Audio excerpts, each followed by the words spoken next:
Two, one. What up, folks? Once again, it is indeed your boy Tim, the handsome liberal. I just want to make sure I switch over to Wi-Fi. There we go. So tonight we are going to talk about the state of the nation. Very similar to what you hear given by the president, often referred to as the State of the Union, which is the same thing. State of the Union, State of the Nation. Union and nation are essentially synonyms in this case. So we're going to be talking about the state of the nation, and I want to hear this from a perspective of Trump detractors and Trump supporters. And I'm saying this because obviously Trump detractors are probably going to view the state of this country in a different light than Trump supporters will. But that doesn't mean either side is wrong. I mean, every candidate in existence has good sides, good pros and cons is what I'm looking for.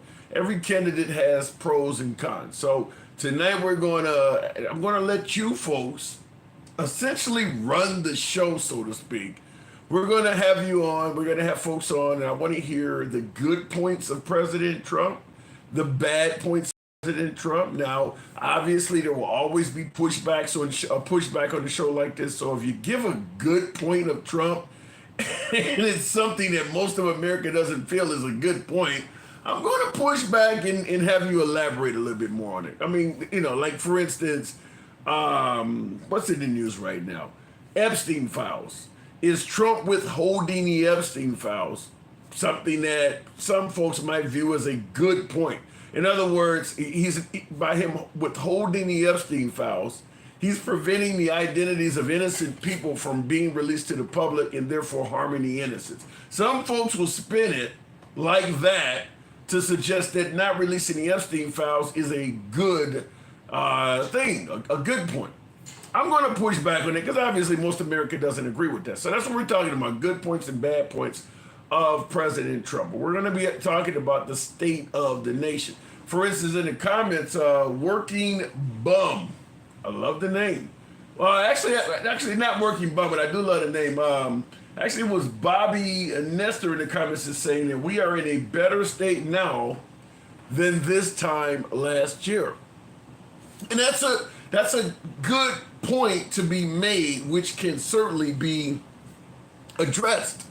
Which, for instance, I'll just simply ask you folks that are tuning in right now, by way of yes or no in the comments, how many of you folks believe that America is now in a better state in July 2025 than it would have been under Biden in July of 2024? How many of you folks believe that America is currently in a better state?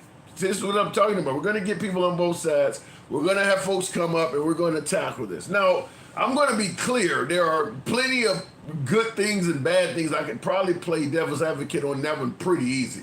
I can point to some improvements of President Trump, and I can certainly point to some issues that have arisen from electing President Trump. But this is where you're going to get the difference of opinion based on who you voted for. So we're going to be talking about the state of the nation.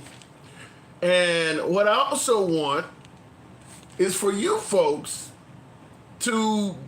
we're gonna probably go with 3, but at least 2. I want to hear greatest hits, greatest failures. If you're voting for Trump and you come on the program, I'm going to be asking 2 to 3 of Trump's greatest hits. Like since he got elected, if you voted for him, give me 3 things he's done that you're really proud of. And of course, if I get Trump detractors on the program, I'm going to be asking 3 things that 2 to 3 things that he's done that really, really upset you, or you really disliked, or you believe are really harmful to the country. Now, keep in mind, yours truly, the one that doesn't censor, I can play devil's advocate. So if I hear you come up with some bullshit, whether you're criticizing Trump for something he does not deserve to be criticized for, or you're praising him for something he should not be praised for, we're going to have a conversation. That's how the program runs. We're going to have a conversation. And it should be an interesting show. Also, briefly, I just want to hear from you folks. And, some folks are always messaging me, telling me what I'm fucking up on, how I'm getting this show wrong.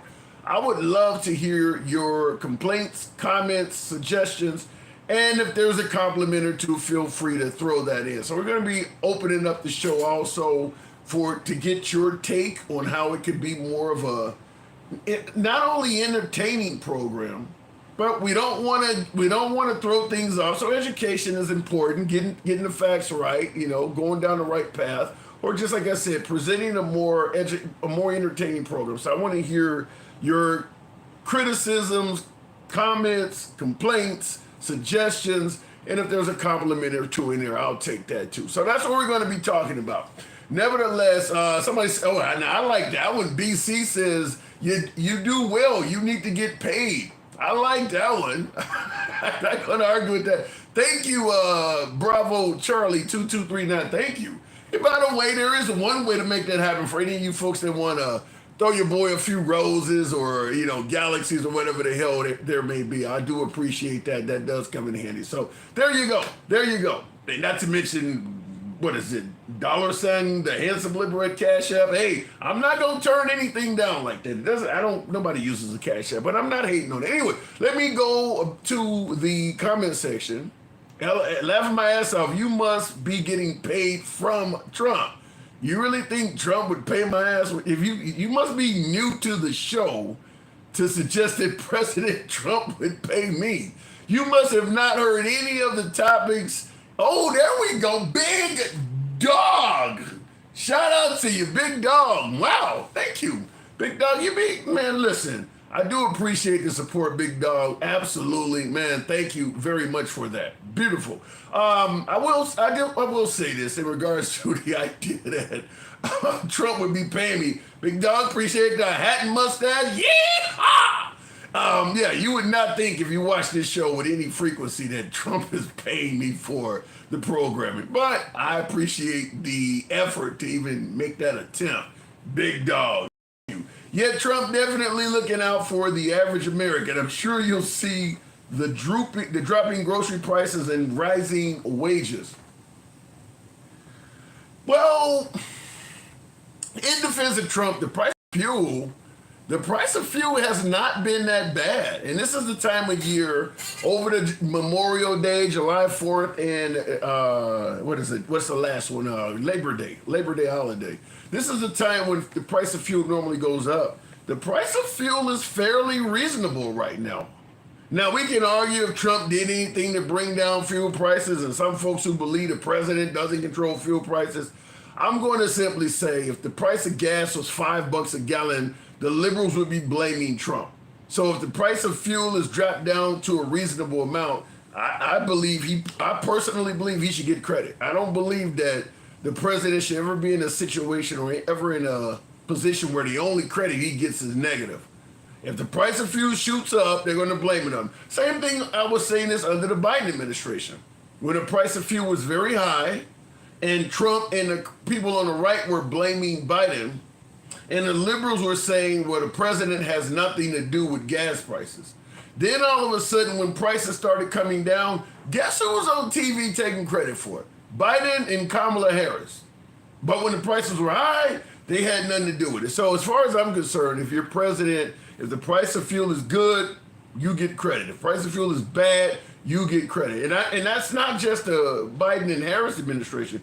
Trump is known for doing that, taking credit for the good and passing off the bad to someone else. He doesn't take credit for anything bad either. So it is what it is. All right, look at in the comments real quick, though. Beef just went up $10 a pound. Really? Damn. And I see followed by Plugged In TV Studio said, you must don't cook. No, I said the price of fuel. I didn't say the price of groceries. I'm not going to argue. And I don't cook a lot, but I just cooked pork chops for dinner tonight. And I can tell you, I do realize the price of meat is very expensive. In fact, I went out and had a steak dinner at Lone Star yesterday, and that shit's expensive. I do agree the price of groceries under Trump has not come down. Plus or minus a few eggs, which was really attributed to the bird flu. But the price of groceries itself, your grocery bill, it hasn't come down under Trump. It certainly has not. So anyway, we've got our topic, simple topic tonight. I want to talk to you folks about the State of the Nation rather. Get your opinion on that, how happy you are, how distraught you are. What's your predictions for the future? Trump's only through 1/8. I repeat, 1/8 of his term. So he still has 7/8 of. This is your fractions. This is for all you folks who remember your fractions back in school. 7/8 of his term is still to go. He's only through 1/8 of it. So anyway, looking in the comments, I'll go straight to the box. Be nice to the guests. Sherbert, that is certainly the motto. We're going to start it out with Gangster Grandma, State of the Nation. What your fluffy looking ass? Oh, the gas is down. No, it's not. Who the fucking lied to your fucking fluffy ass? You're telling me the price of fuel from July 2024 to now, you see no change at all? No. My gas is over $3 still. What the fuck? And you know what? My fat ass went to the damn grocery store because I was gonna make some tacos tomorrow. And tell me why the motherfucking beef, the chuck roast, is $10 a pound. Hold up. What the fuck? First of all, we don't say fat around here. We say thick, okay? But Oh, you fat. I'm PHAT. okay. All right. Pretty hot and tempting. Too damn much. I tell you, got that much protein up in you. It made you fat. Well, the damn show just started. How the hell can I be fluffing this quick? Just because the show just started, I still come after you because you have the maggots on after me, and you have them be all cupcaking like you gone some shit. When you come on, You want me to I'm complaining about what you're doing because you be fluffing too damn much. Let those white tea motherfuckers that is like cupcaking on your shit. You don't push back like that. If you had me up on it, I'd push it right fucking back. But the inbred looking ass. Gangster Grandma, have you ever been told you cannot be made happy? When I bring you on first, you're bitching. Hold on, hang on. When I bring you on first, you're bitching and accusing me of fluffing. When you get brought on further down in the show, you're bitching it took me too long to bring you on. No matter what I do. Yes, I do. Yes. You be fluffing. If you could have some balls like I can have balls, and I don't even have fucking balls, I have make-believe balls. If I could have them, you could have some bigger kahunas and go after the motherfuckers. How about that? Well, I believe I push back on MAGA. You want me to disrespect MAGA. I don't do that. Yes, disrespect their ass. What the fuck? That's not how this show runs, Gangster. We don't. Because you do, okay, they disrespect us. Look what they did to us. Look what they're doing to us. Look what they voted for. They voted for the maggot that's a racist son of a B word and everything else. And I hope to God that little maggot in the White House has congestive heart failure. You know why? Because he's going to go to the light very soon. Wait. Did I hear you suggest that you're hoping that Trump, the president, you want him to pass away? Is that what you just said? Hell yeah! Go to the light. Come to the light. Lord Jesus, take him to the light. Go to the pits of hell he belongs. Wow. Now, in the comments, I got Andrew saying Granny is evil. How do you... why would you call... Yes, honey. Oh, I'm very evil. When it comes to the white tea maggots that wish us death, that don't want black and brown people here, you got me fucked up. Praise the Lord. Go, take all your bitches to the pits of hell. Okay, my question to you is, how is what you're doing right now not hate? How is that not hate? Not hate. It's facts. It's not hate. See, let me tell you something. If there was hate, it's that like they do to us, okay? They are condoning what that damn little fucking orange Jesus in the office is doing to the undocumented. They praise that. Oh no! And then they over here have T-shirts and merch over the concentration camp. So what the fuck? So you want me to be nice to them? You got me fucked up. We're not talking about being nice, Gangster Grandma. You literally are suggesting you want the president to pass away. Okay. He had swollen ankles and everything else. Hallelujah. Why are you celebrating that? Why would you celebrate? What kind of human being, if you're going to suggest that Trump is inhumane, how does that make you look wishing for the death of another human being? I get the same energy back. How about that? I give the same damn energy. I don't give a damn about the evil. Now, if he was good and he was a good, decent person, I wouldn't wish nothing. He's the first damn president I cannot stand. So I tell you, he needs to go to the pits of hell. I wish God would come down and say, hallelujah, the pits of hell. Yep. So you want this? I mean, and I see in the comments, Miss Choosy says, not one lie told, you go grandma. She's wishing the death of a human being. Okay, look what he's doing to us. Look what he's doing to the black and brown people. He don't give a fuck. He wants to think. You know, let me tell you something. History is repeating itself. And now it's not black babies, it's Hispanics. Okay? Hold on, let me interrupt you. Hold on. Let me interrupt you and address a couple comments in it real quick, and I will come back to you. In the comments, Vicky Clark says, I'm not going to listen to this person. I'm going to move on to somebody else's page, and somebody else, Peace of Love, says, stop bringing her up. Okay. Folks, hold on. Folks, understand.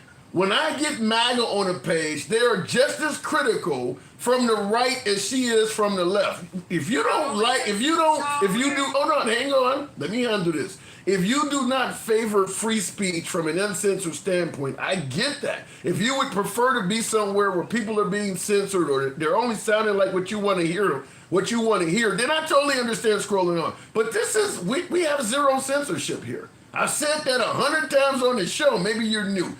Gangster grandma, though, wishing for the deaths. Do you understand why people would be upset about that?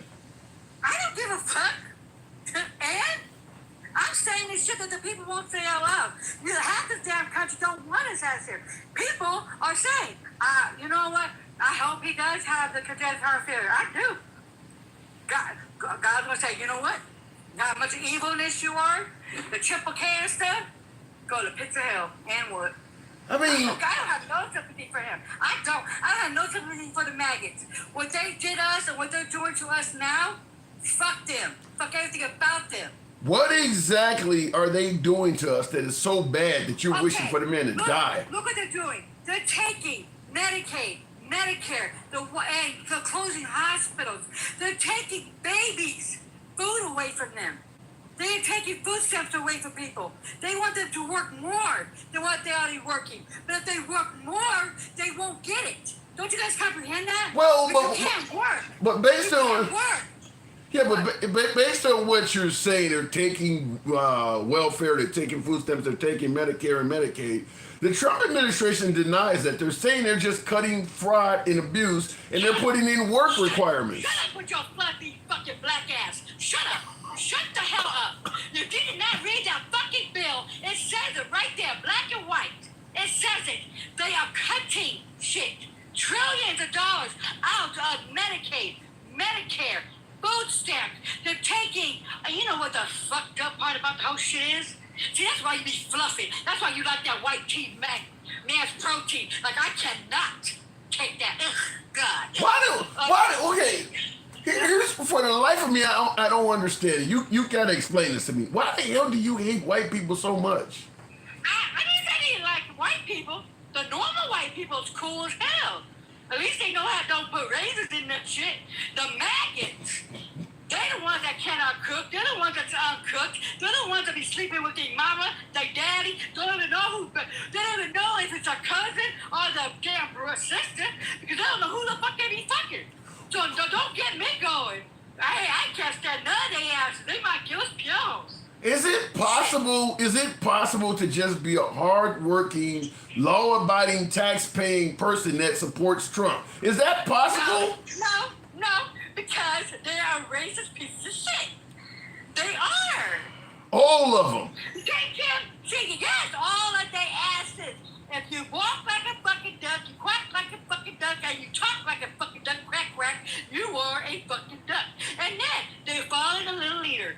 Yes, master, all of their asses. And you know what's fucked up about the whole shit is?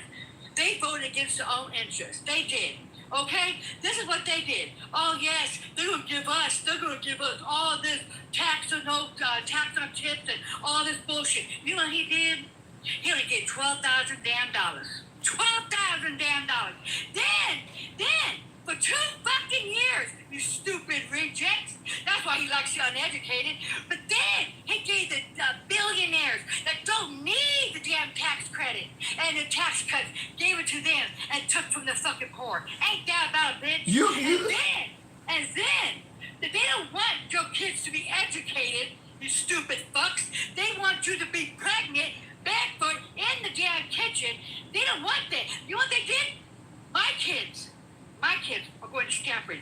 They took half of their fucking the loans and cut them in half. Well, Trump. Doctors, they don't want you to become. They don't want black and brown kids to be doctors. Oh hell no. But what are you basing it on? Trump has never said he didn't want a black or a brown person to be a doctor. Why would you cut the damn loans then? Over 250,000. Knowing a doctor knowing it takes over 300 grand to become a doctor. Is it possible that they were cutting waste, fraud, and abuse and trying to bring down the deficit? I can't. See, I gotta be your co-host. Because you know I gotta get a skillet with you and bop you upside your fucking head. Why are you being violent? Wait. Okay. What's the waste at? What's the waste at? Giving a billionaire's fucking tax credit? Is that a waste? That's a waste. Why are they giving that to them? But taking it from the poor, taking it from the students. Okay? Taking it from free lunch programs. $1 billion away from free lunch programs. That's what they did. They're taking $1 billion from the food pantries. Trump promised to bring down the deficit. You do realize some cuts are going to have to be made, right? Deficit. What? He's adding trillions, like $4 trillion. What the fuck? Oh yeah, give the billionaires the more yachts and stuff, but defunding the education system. We do not need that, because look at half the fucking United States is dipshits anyway. But do you realize how many people go to school, take out these huge loans, and they don't even get a job in the field that they went to school for? They'll never pay the loans back. Trump is trying to get rid of that. He's trying to get, that is waste. He's trying to get rid of that. I know it's not waste, because they pay it back. The doctors, they go to school, they have to do a fellowship, they have to do a residency, and they start paying it back. What the fuck are you doing? You don't see all these people that are suggesting. No, they don't want black and brown kids to succeed. They do not want black and brown doctors. They do not want black and brown lawyers. They don't want none of that. You know what they want us? Back on the damn fucking plantation. They want us to where the Mexicans go. Those jobs, those are the so-called black jobs. How about that? Let's open up the can worms, huh? That's the real shit. But what are you? Other than this is where the Trump side might suggest you're in your feelings. What are you basing that on? No, see, I'm not in my fucking feelings. I'm telling the fucking truth. And if you don't fucking like it, oh fucking well. What is making you say that Trump wants black and brown people in a field? What is he doing now? He's putting them in concentration camps. They're still doing it. They're gonna build more. What the fuck is wrong with you, Tim? And you don't think your ass ain't gonna be next? With your fat ass, you might lose a couple pounds. You realize I'm in my mid-50s. They're not gonna put me in a field. I'm not my 50s yet, but hell.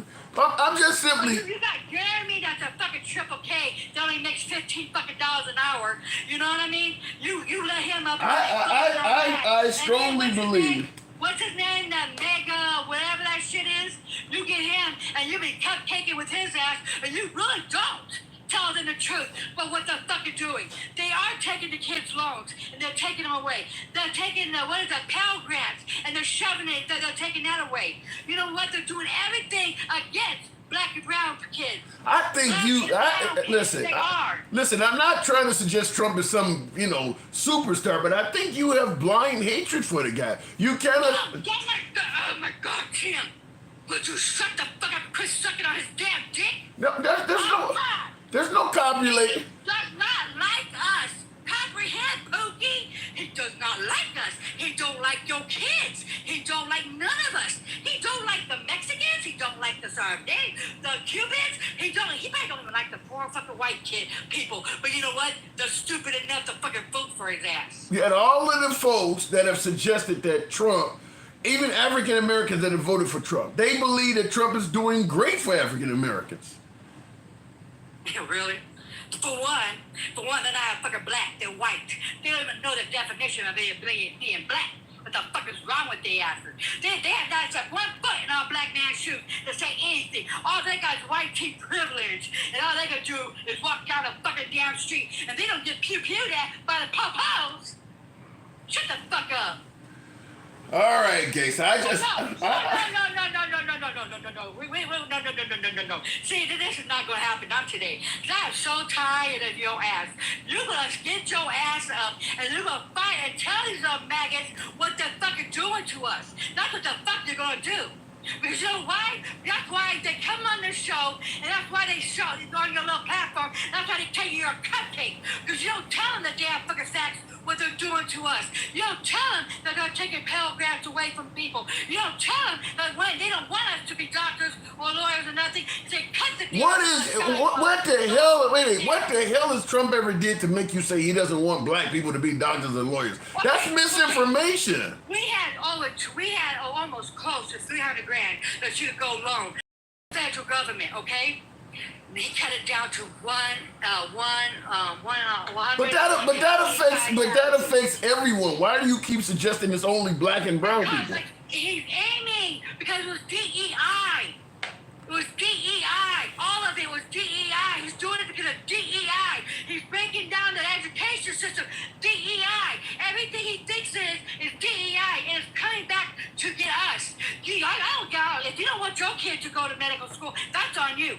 But mine are. They're going to Stanford. And now they have to stress out about doing it. What the fuck is wrong with you? And they could have had it. But no, you have I haven't. In there, you have Orange Jesus in there and saying DEI, it's DEI, it's DEI. And you know what the motherfuckers was? DEI was for the white tea man. You dipshits. All right, Gangster. I gotta move it on. I gotta move it on. Strong words. We'll see what happens. Thank you, Gangster Grandma.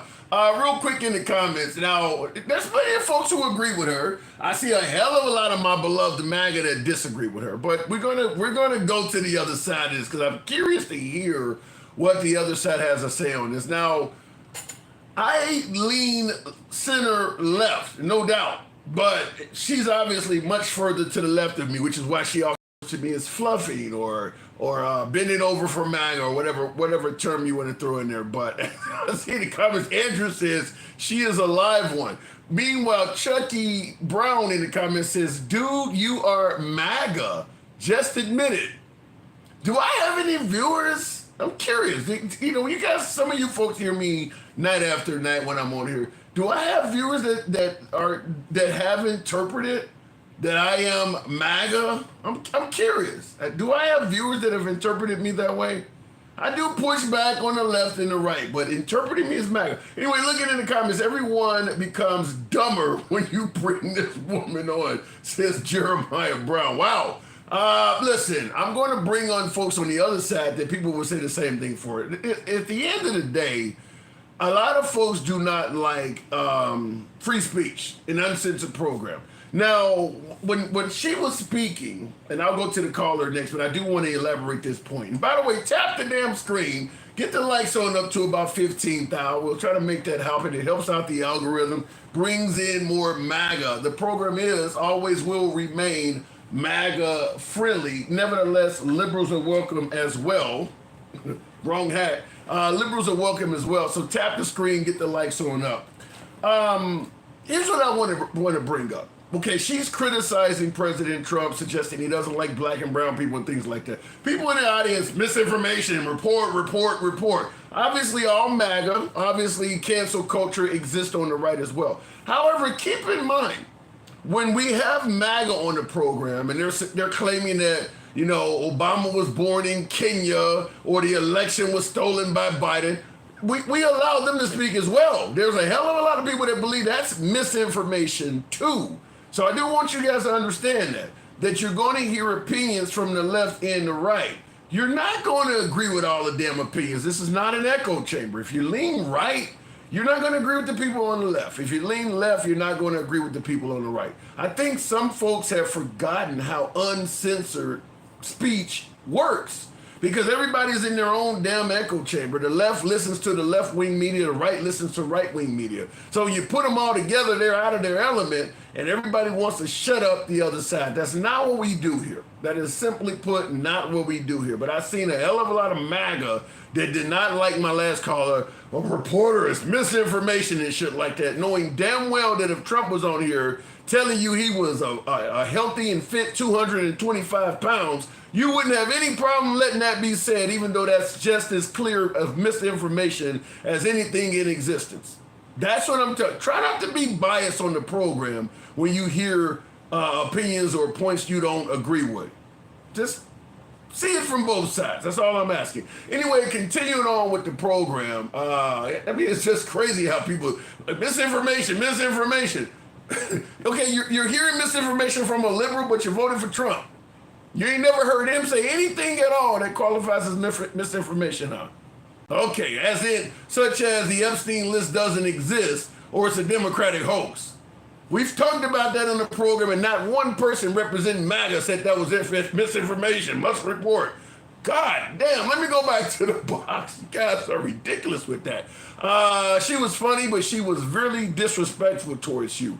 She, oddly enough, she probably is the most, she probably does that more than anybody else in the program. When I bring up even MAGA, where they may think I don't know what the hell I'm talking about, they don't go to that level. Let me go back to the box and continue on with the program. Let's talk dialysis. Is that what I'm looking at? We're on Instagram. I'm going to bring up one of my Instagram viewers, if it brings them up. Real quick in the comments, listen to her, Tim. She's right, says Diamond Jimmy. Like I said, it depends on who you're talking to. Some people think she's right. Some people think she is wrong. From MAGA, we appreciate the free speech program. You are helping to show the world what the left truly is. Thank you, Will. I don't think that was meant as a compliment, but I'll take it as one. Nevertheless, I guess the Instagram viewer did not come up. We'll continue on to the other side. Jeremy, good evening, Jeremy. Still not tired of winning. Well, optimism, Trump is winning. There's no denying. The guy said, you vote for me, you're going to get tired of winning. Trump is winning. The voters are not. I don't believe MAGA is winning like that. I believe Trump is. Jeremy, good evening. Hello, Tim. How have you been? I'm doing good as always. What do I say? Hanging out like Al Sharpton at a Klan meeting. Let me ask you this. You obviously in the comments had a disagreement with some of the statements made by my last caller. Yeah. What did you disagree with most? That DEI is a good thing. Yeah. Like, if you need DEI, you're weak and you deserve to lose your job. Now I will push back on that obviously and say I don't think that DEI is a good thing. What I think the problem is they're labeling people DEI that are not. They're just picking random minorities and claiming they're DEI. I mean, the guy that they replaced to put Pete Hegseth in there, they called that guy DEI. That guy had a hell of a resume that was substantially stronger than Pete Hegseth, and they called the dude DEI. Which one? He was an African American man. I think he was like a 4-star general or something like that. I mean, they're getting rid of people though. That's the point I'm making. And that's not the only case. They're getting rid of getting rid of admirals and shit, calling them DEI. The individual's credentials. I don't know the individual's credentials, but I do know see, the thing is, you got to know something about the military. A lot of people respect officers that are NCOs a lot more than they do regular officers, because regular officers don't have to be grunts before they become NCOs. Sorry, before they become officers. A lot of them, like if you get like an E7 or an E9 or something like that, they're oftentimes given a lot more respect than like anything. Means officer, because they don't have to like. Okay, I'm not okay. In being candid, I have never served in the military. Have you served in the military? No, but I have family that do. Okay. Well, I had family that do, but I've never served in the military. However, I will say this. Just because you haven't served on the field, maybe you came in with a college education, you came in at the officer level, that don't mean people are automatically going to not respect you, and it certainly don't mean you should just be labeled as DEI. I think that Trump is labeling people, Trump and MAGA in general, are labeling people DEI that are not DEI. While I won't say that that's impossible, it's very unlikely. Like, I'd have to see the individual case, but usually it seems to be pretty consistent that the people who are labeled DEI are DEI. Who have you seen? Obviously, they're going to be either black, brown, a woman, or gay. It's never a white man as DEI. I don't know why, but if you're a white guy and you have no business in the position you got, nobody seems to have a problem with that. But if you're in any of these other categories, have you seen anybody that they labeled as DEI and you knew they didn't have the merit, they didn't have the resume? Do you have the name of anybody that fits that description? Oh, absolutely. AOC. AOC was voted in. She was voted in. I know, but she really shouldn't have won over any of the other people running, like including like the person she replaced, who was much more intelligent than she was. She was fielded by the Justice Democrats, and off of an audition, and she lied about where she came from. She's from Yorktown. Well, in regards to saying she lied about where she came from and things like that, my guess is she's from the suburbs. Yeah, but that's it? Is because you want to get rid of her because she told you she was from, one place and she happened to be from somewhere else? That's enough for you to get rid of her? That's not the only reason. It's not the only reason. It's also because she's economically illiterate. Like, I swear, that idiot couldn't walk and chew bubble gum at the same time.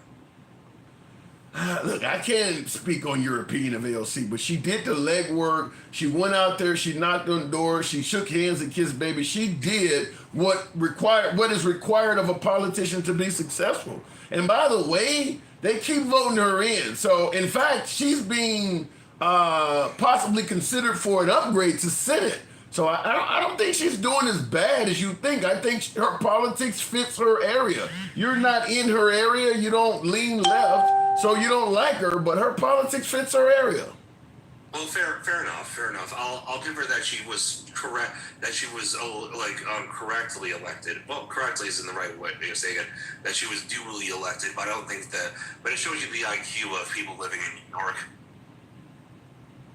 I don't know if you got a. Are you there? Yeah, I'm still here. Okay. Well, when you talk about the IQ of those people, it's not the IQ, Jeremy. It's what they stand on, their principles. I mean, maybe they support stuff like common sense gun laws or tuition forgiveness. People on the right don't support that. It's not that they got such a loaded term. What's common sense gun laws? Yeah. Do you believe that a person that is blind with no arms and legs should be able to get a gun? Why not? They're not gonna be able to use it. Then why should they get it then? Why not? It's their right. And you don't see no lack of common sense in that. What's next? You gonna give them a car too? A car isn't a gun. I don't. This is what I'm talking about when we talk about lack of common sense. You're saying that the Democrats lack common sense, but when asked with the question, should you give a gun to a person who's blind with no limbs? Why not? You're talking about the Democrats don't have common sense. I don't get that.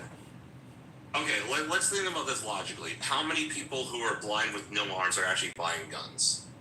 Let's be realistic. I don't know, but the fact is, you're making it clear that if they wanted one, you'd be okay with giving it to them. Yeah, they can't do anything, but they're not a harm to anybody. How about the fact that they can't even keep it secure and make much better targets to steal a weapon from?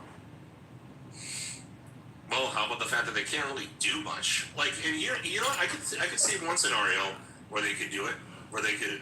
What if they knew that they were like in danger for somebody trying to hunt them down because they testified, and all of a sudden like they find a way to get someone to hook it up to a system of police, and they use their teeth to pull the trigger on the pulley system. Hey, you telling me the Democrats lack common sense when you said something like that? I'm just saying. Yeah, but your scenario is absolutely absurd. That's the thing. If we're going to use an absurd scenario, we can have absurd reasons. You took what you referred to as my absurd statement and you added an exponent to it. Yeah. Oh my God. To an absurd scenario. Let's look at 90%. Let's look at 90% of what people will buy a firearm for. 90% of the time, people are going to buy a gun because because like they have all their arms and legs and they're all working just fine, and maybe they're a woman who just got the shit beaten out of her by her boyfriend, and she testified in courts, and because it was hard to prove a whole lot, the guy goes free, and now he wants to kill her. No, I don't mind purchasing a weapon for self-defense, but the idea that there's no such thing as common sense gun laws or regulations is crazy. I mean, like for instance, I believe that if you own a firearm, you should at least be able to demonstrate you know how to use it. I don't think that it's crazy to suggest we need to make sure you know how to use this before we give it to you. I don't think that's crazy to do that. Okay, well let's look at this logically. If you have to demonstrate it, who's the one? What about the person administering the test? What if they just don't like you? So because the person administrating the test might not like you, we'll just give you the gun with no test at all. Well, you know, it's not very... Why not, based on that notion, why not get rid of the DMV while you're at it? I mean, the guy giving you your driver's ed test might not like you. So we'll just put you in the car and send you on your merry way. Because there isn't nearly as much of a motivation that way. It's not nearly as contentious of an issue. You can, if that's that much of a concern to you, you could have a panel. You could have 2 or 3 people to decrease the likelihood of what you're talking about. There's a bunch of things you can do. I mean, but when it comes to demonstrating proficiency with a firearm, it's simply put: show me you know how to load it. Show me you know how to unload it. Show me you know how to take it apart and clean it. Show me you know how to put the safety on. I mean, it doesn't. Hold on. It doesn't matter if they hate you or not. Demonstrating you know how to operate a weapon proficiently. And you can videotape it so that the person did hate you, you can send it and file an appeal or something like that. That's pretty easy to do. Okay, okay. So then, would you be in favor of offering free classes as a requirement? That it be required that you get that classes be free? Yeah, that's better. But here's the thing. What if you don't have time? What if you don't have time to take the classes? You're in imminent danger. You need to have the firearm today. How about putting the time limit on it? By this period of time, you should have taken this test. I mean, period. Also, too, there's certain. Okay, let's be clear. Okay, you're running from your husband or whatever. Do you need a 100-round drum to protect yourself from him? How many shots do you think it need? How many shots do you think it actually takes to actually hit something accurately? If you need 100 shots, you don't. This is why I'm saying you need to train. If you're going through a drum missing people, you don't need to have that weapon. I mean, you know, I get no. Listen. I'm not saying that you necessarily need 100 rounds, but but there's all sorts of different scenarios where you would want multiple rounds, where you would want a high capacity magazine. Yeah. Okay. So, like for instance, look at Kyle Rittenhouse. He was attacked by multiple people, and on average, it takes for some reason the kid was a really good shot, but on average, you could fire 6 or 7 bullets before you hit anything. Now, well, let me just say what you're saying is a common argument in favor of high capacity weapons and things like that. I will just say this: the internet is literally loaded with videos of self-defense uses of firearms. If you notice, very few videos feature somebody popping off all of it. Usually what happens is you either strike the target or the target takes off and disengages. You don't normally see it. You see the weapon, right? The brandishing of the weapon. It doesn't matter. The minute people start hearing pops, they're either going to get hit by one or they're going to take off running. You don't see a whole lot of defensive uses of firearms where people are going through magazine after magazine or emptying drums. The only people who do that are the cops, because they're not held accountable for every round they fire like the average citizen is. If you're what about? Go ahead. So what about animals? So what about if you live in the boonies and you got animals that are coming after you or something like that? What the fuck? A bear. What about bears?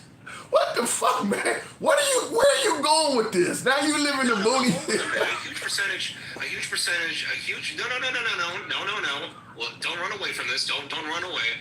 I'm sorry I ran to it. What the fuck? You're in the boonies.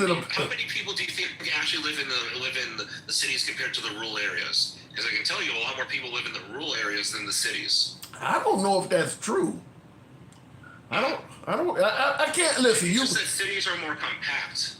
No, I mean, when you take a city like Chicago that has, or the metropolitan area of Chicago has like 8 million people. I don't know what the rest of Illinois has, but that's a large portion of that state's population. I don't know if the rural, and by the way, there are other major cities throughout Illinois as well, but I don't think the rural areas have more people. I think it's less. Yeah, no, it's actually true. There are more people in the rural areas total than there are in the cities. Now, imagine this: you're in a rural area and you come up against a bear. Bears don't run that. Bears don't run away that much. They're not afraid of humans, especially when they start eating. No. This is, you laugh, but this is a real thing that people have to worry about. Bears are a real threat.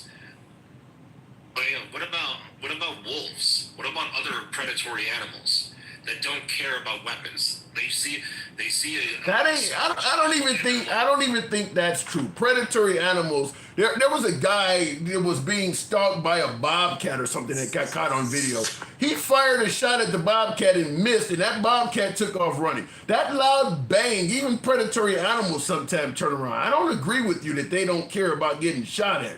Predatory animals can sense danger as well. When the dirt starts popping up and concussion sounds hit near them, predatory animals run sometimes too. So that ain't always true.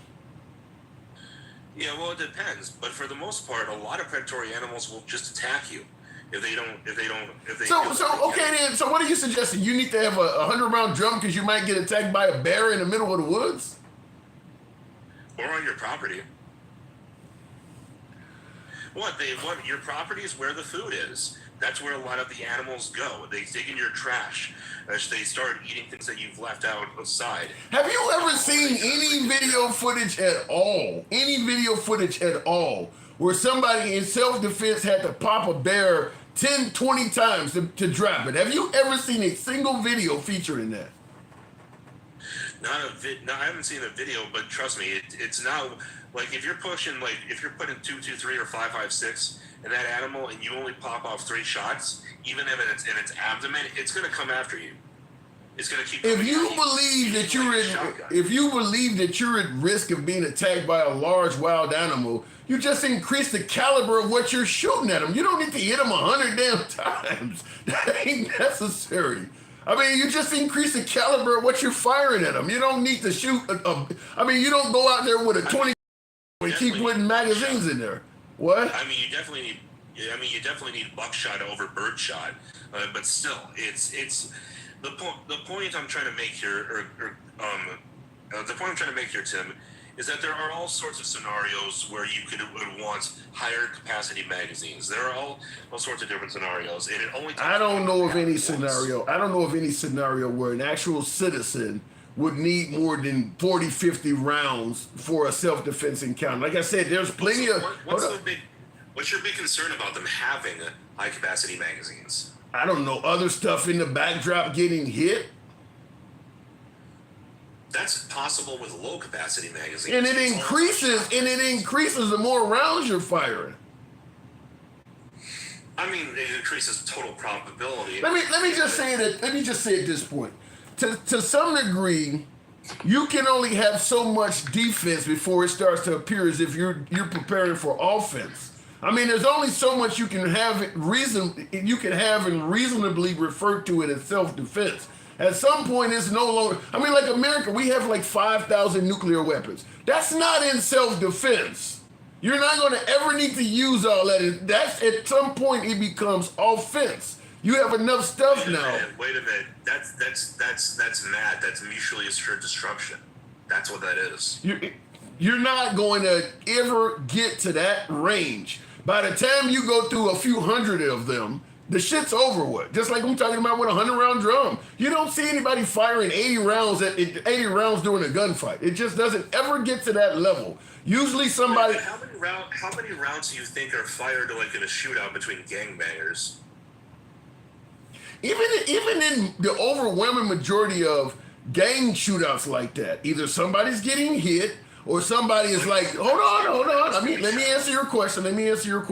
Even in regards to gang shootouts, you're going to have one or two things generally happen. Either somebody's going to get hit and you stop the threat, or that person going to take off and run. You don't, I remember Biggie Smalls made a song that said shootouts for 20 minutes until we finish. That ain't real life though. What you're seeing with Robert De Niro in the movie Heat, that don't normally happen. That's not how it. Usually somebody is deceased or on the ground or they're taking off running. You don't see those type of defensive use of firearms where people are loading magazine after magazine, firing all these rounds. Only the cops do that because they don't have the same accountability for every round. So you will see a cop in a defense.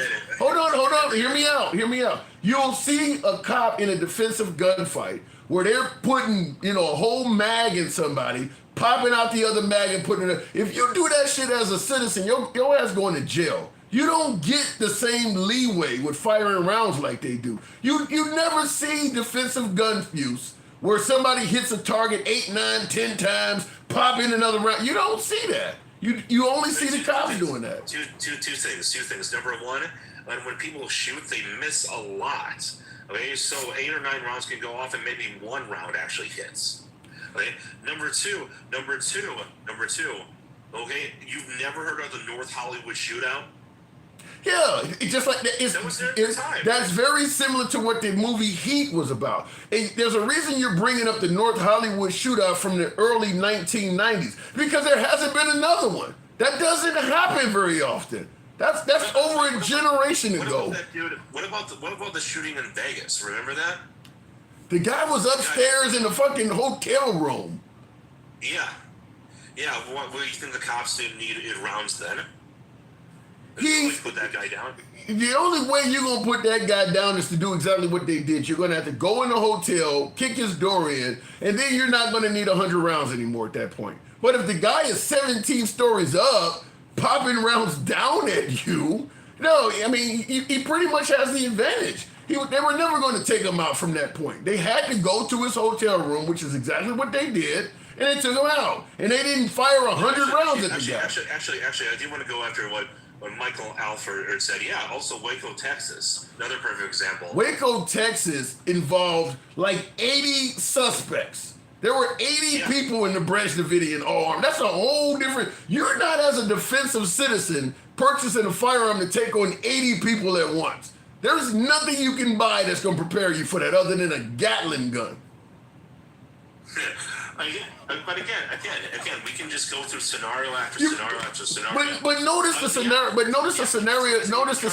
But notice how rare the scenarios you're presenting are. That you got to go back 30, 40 years to even find one. All of that stuff happened in the 90s. You're talking about. Okay, school shootouts. What about school shooters? Remember Dylan Klebold and what was the other dude's? What was the other piece of shit's name? You're talking about Columbine, yeah, Klebold Harris or whatever. Yeah. Okay, what about him? Yeah, well, I mean, how many rounds do you think it would take to take those guys down? Probably quite a few. Yeah, but they were heavily armed too.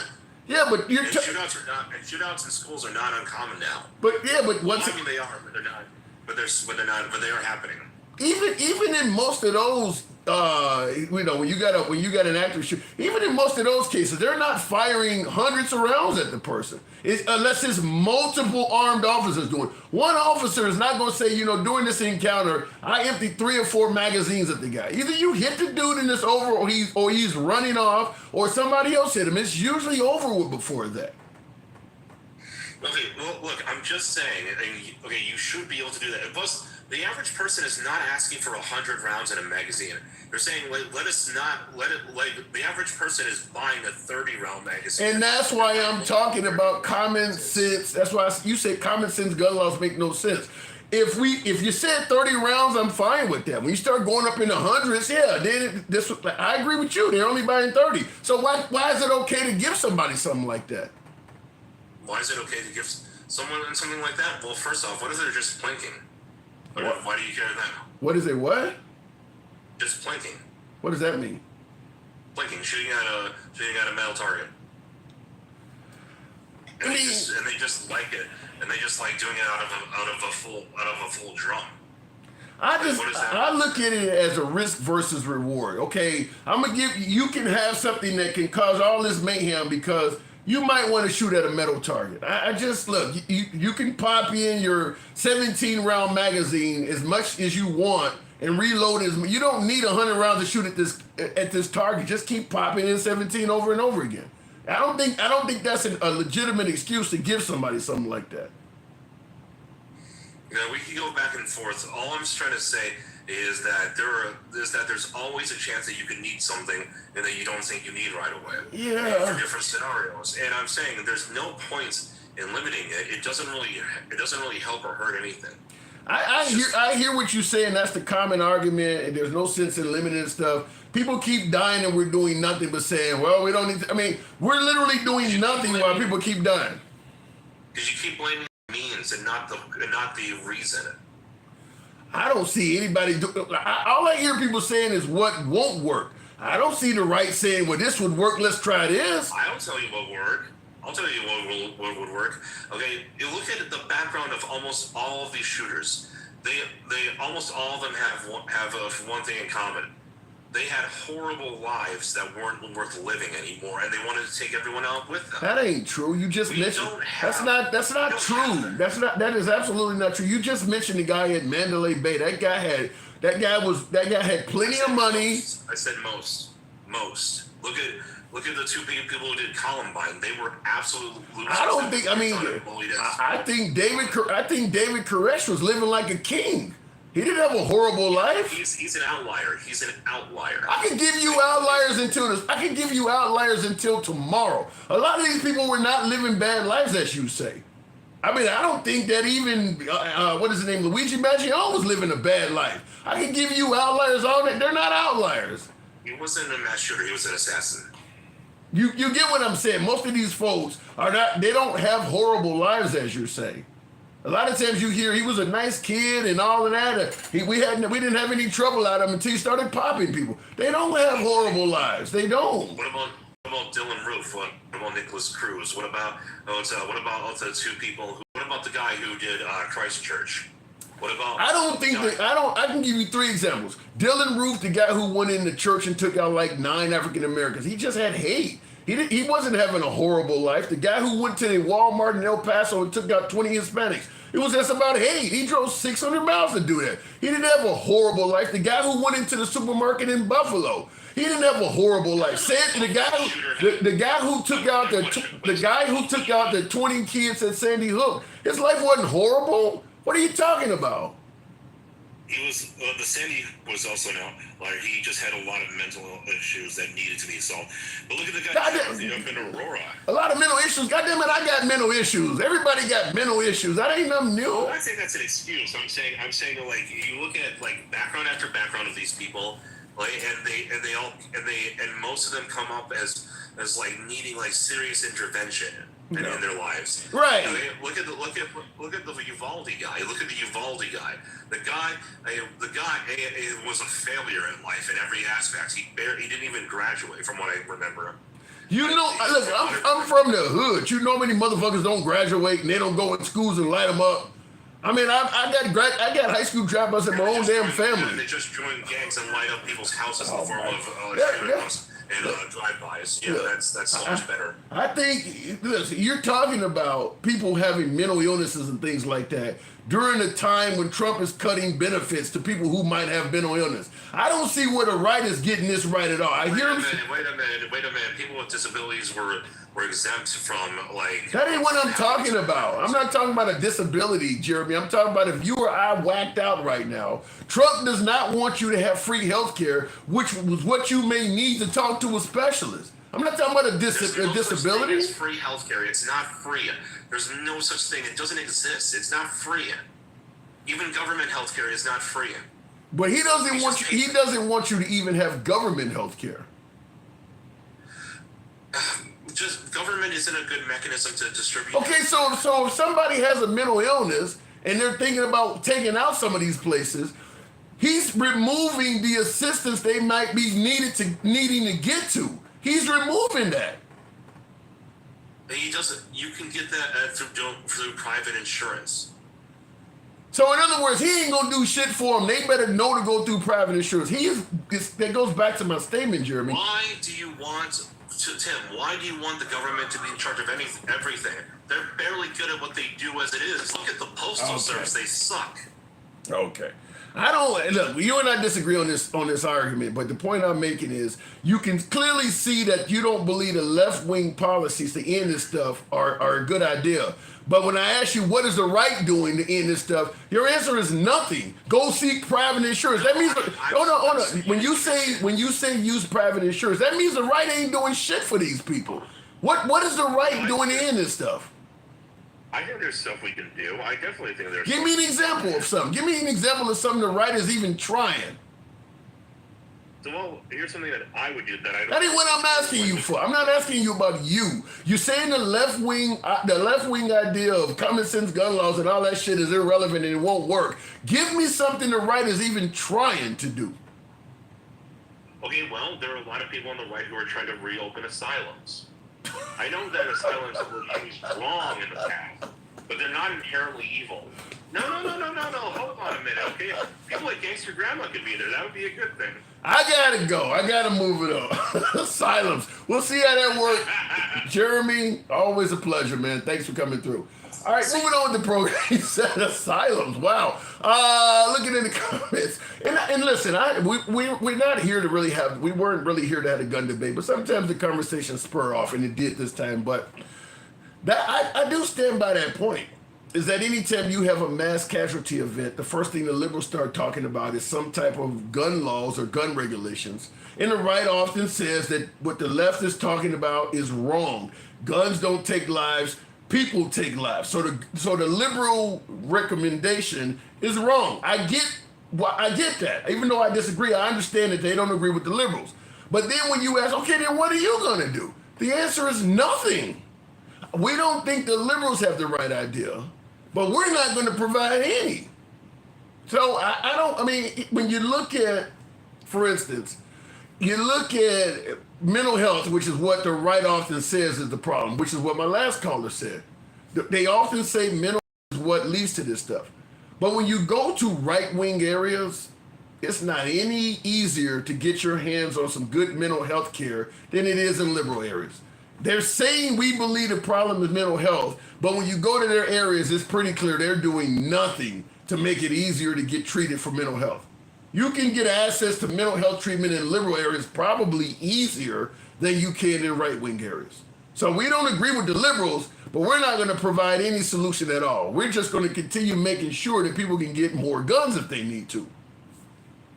Good luck with that. Looking in the comments, the last guy is definitely on a couple's list. Is that right? Wow. Question: how often do mass casualty events happen in the USA versus first world countries? And they have regulations while you don't. The answer is simple. Mass casualty events in America involving firearms, it's going to be multiples. I mean, it's going to be multiples. When you compare us to Australia, the UK, New Zealand, or virtually any country throughout the free world in Western Europe, I mean, the United States is probably per capita, because we got more people than those countries, but even percentage-wise or whatever method you want to use, the United States is going to be way higher than any of these countries because of what me and my last caller was talking about. Even a blind person can get their hands on a firearm. If you're mentally ill, all you got to do is just don't tell the doctor. And I don't even think the doctors have a duty to report. So even if you do go to a mental facility, and look, let's say for instance you go, you're saying I'm having problems, and the doctor puts you on depressants or anxiety meds or any of that shit, you can still get a firearm, even though you were officially receiving prescriptions for a mental illness. You could actually be prescribed treatment for mental illness and in America still get a firearm. So even for folks who say the answer is mental illness, well, you're handing out firearms to people who are officially being treated for it. So clearly we don't care from that standpoint. We do not care from that standpoint. Will G says, therefore MAGA ain't shit. Sir, do you remember Jim Crow laws? Absolutely I do. I wasn't around, but I'm totally aware. Let me go back to the box. What did that come up for, by the way? We're talking about the state of the nation, by the way. We weren't meant to have a gun debate, but, some of the conversations go in that direction, and we're fine with that. But we're talking about the state of the nation right now. How you feel 6 months in? Trump has completed 1/8, not much, only 1/8 of his term. So he still has 7/8 to go. There's a lot more of that.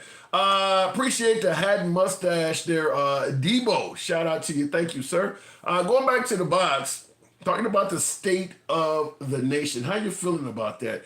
Everything's bigger in Texas. Good evening, Texas. Welcome to the program. Talking about the state of our nation. Are you feeling confident? We got 3.5 more years to go. How you feeling, Texas? I think everything's working out just fine right now.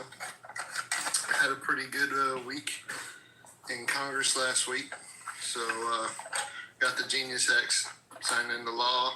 Clarity passed in the House, and anti-CBDC passed. But you said got the Genius Act passed? Yeah.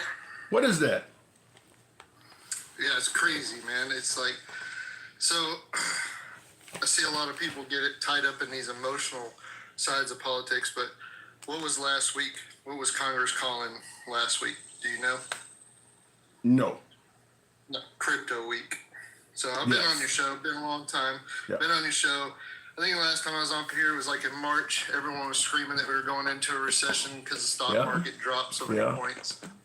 Well, let me respond to that. I will say, because a lot of folks said the same thing was going to happen over the July 4th holiday. You weren't going to be at the Ford barbecue and things like that. The fact is, Trump, the trajectory that Trump promised to put us on has been changing some. Okay, so like for instance, if Trump says I'm going to impose 50% tariffs on Canada, people make predictions based on them saying he's going to do that and how things are going to be in a few months. But the next day, he drops it down to 10%. So therefore, their projections are wrong because what he did when they made them, he has completely changed. When people were saying there was going to be a recession, it was based on that huge pamphlet of tariffs and things like that he held up. Most of that stuff has either been suspended or rescinded. So that's why you got the wrongful predictions.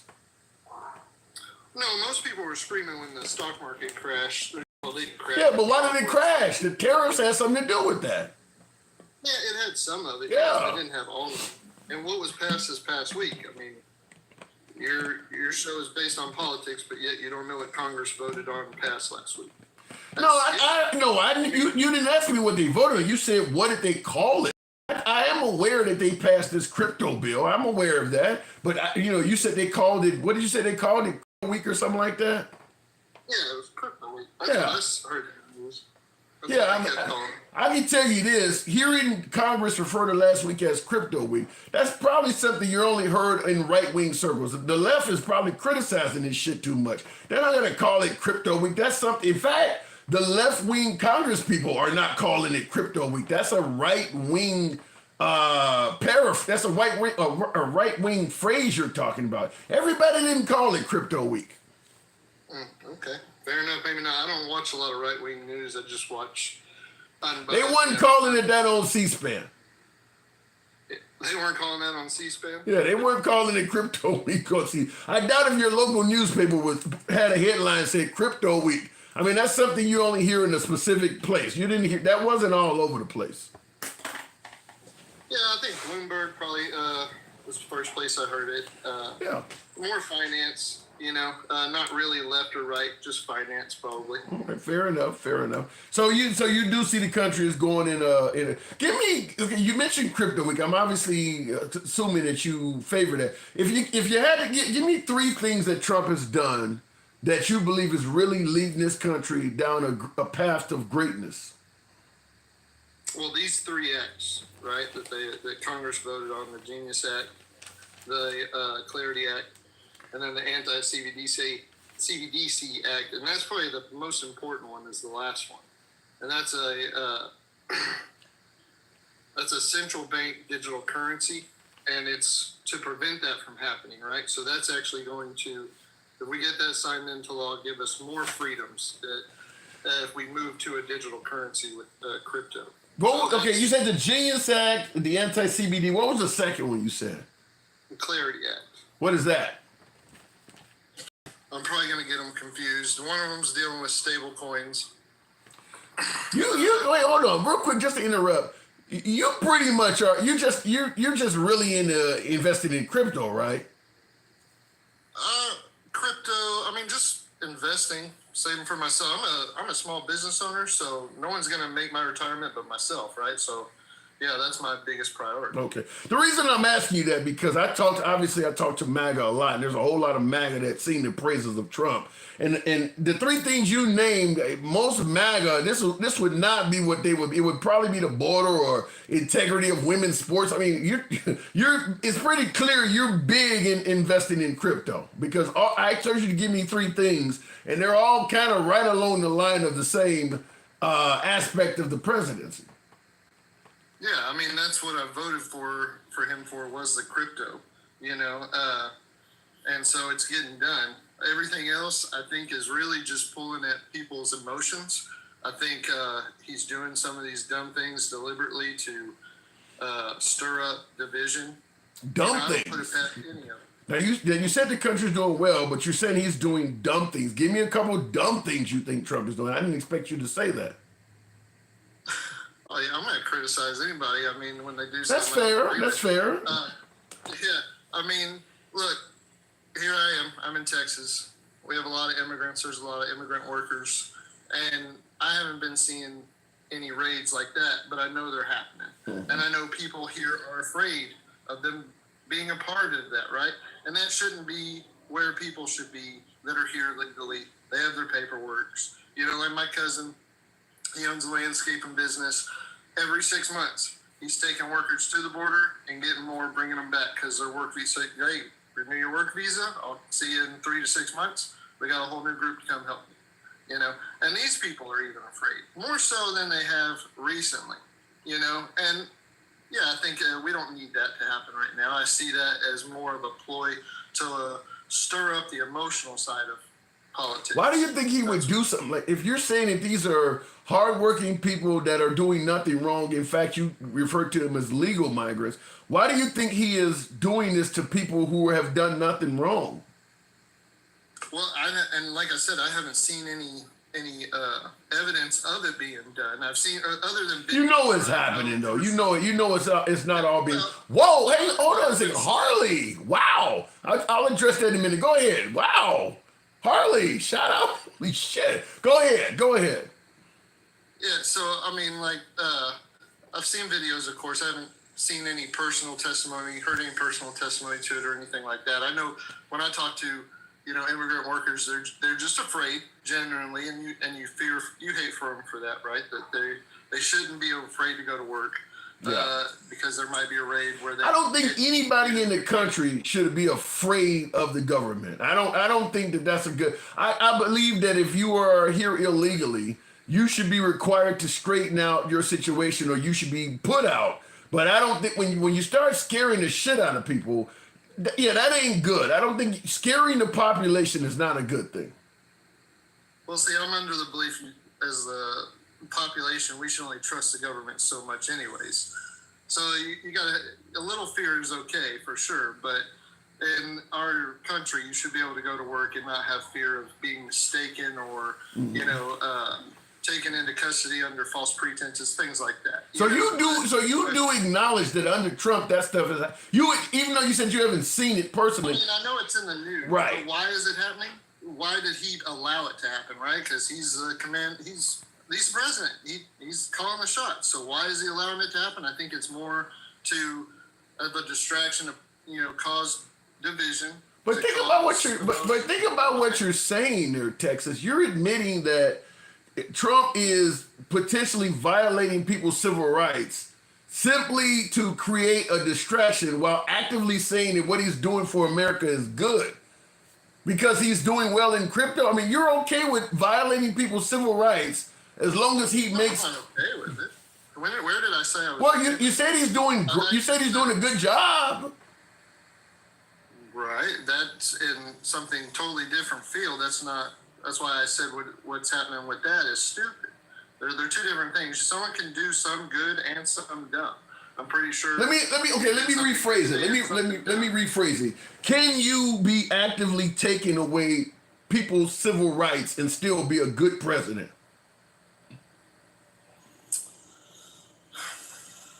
Well, I mean, yeah, I believe you can. There's going to be some good things that happen. Like I said, I mean, every president has good things on their record and tarnishes on the record if you look at it, right? And both sides can say that, right? The left can praise how good Obama was. Someone from the right can tell you what he did to screw people over, right? So that's just always going to be in the books. But the biggest thing that people aren't realizing, because they're being divided, because they're being divided by emotion. You keep wanting to talk about the emotional side of these politics. Taking away civil rights is talking, taking away civil rights is talking emotion? Hold on. Let me get to my point. You have to let me get to Well, you threw emotion in there, so you stirred it up on this side. But go ahead. Get emotional about it. That's what I'm saying. You have to look at what they're passing, right, and the importance of it.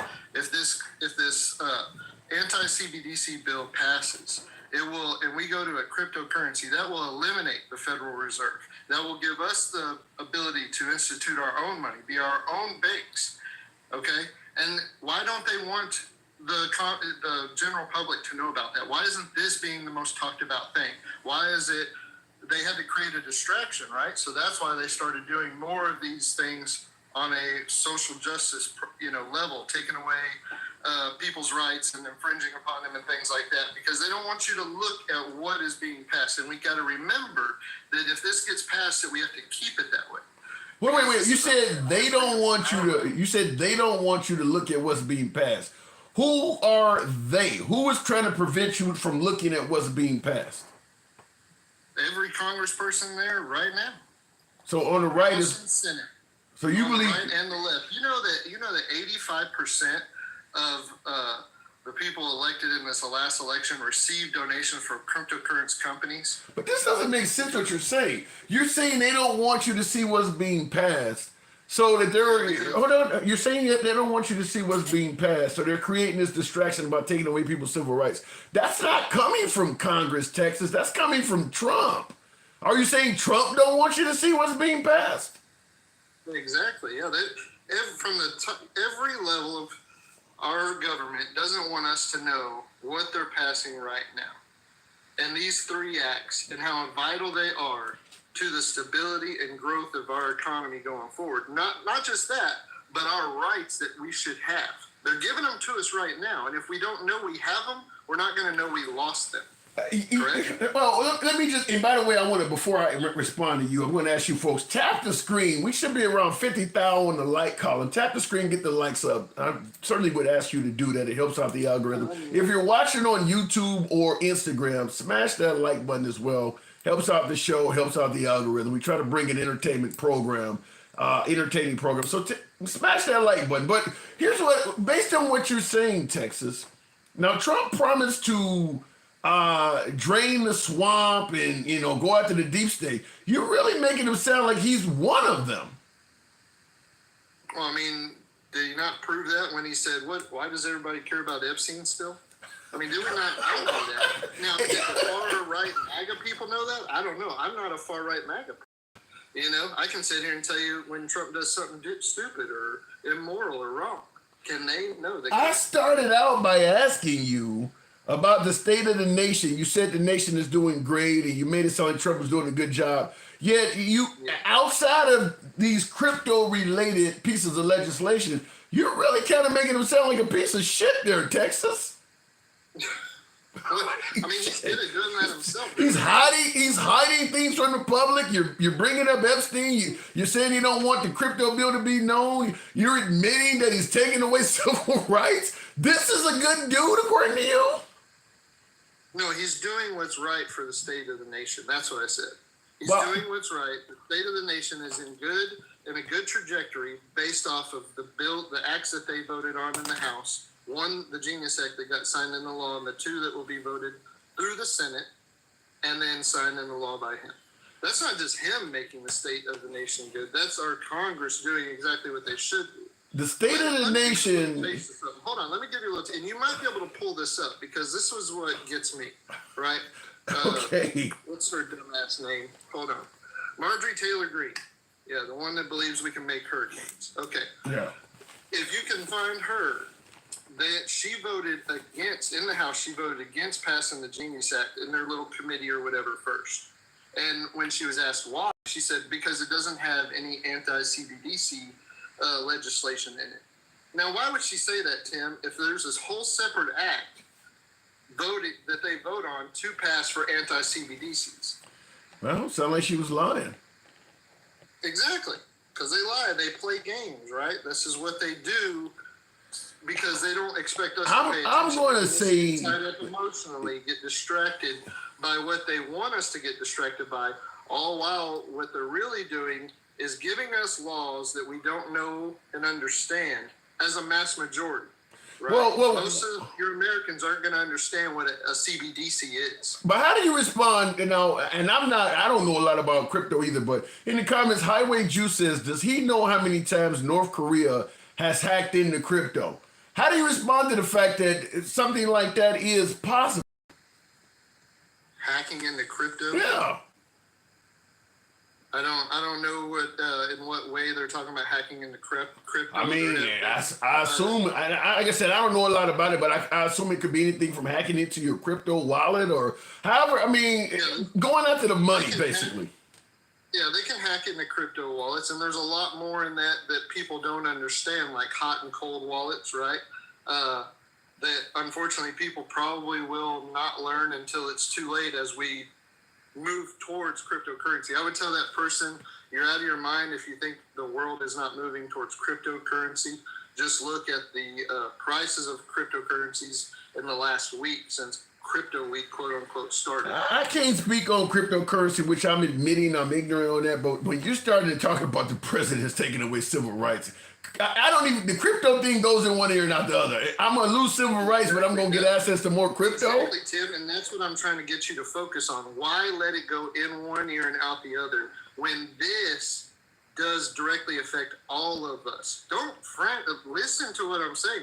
If we're going to a cryptocurrency, right, a cryptocurrency-backed economy, no longer a gold standard, we're going to be backed by stable coins, which is T-bills, right? Mm-hmm. Then why are you not concerned how the government is going to regulate them?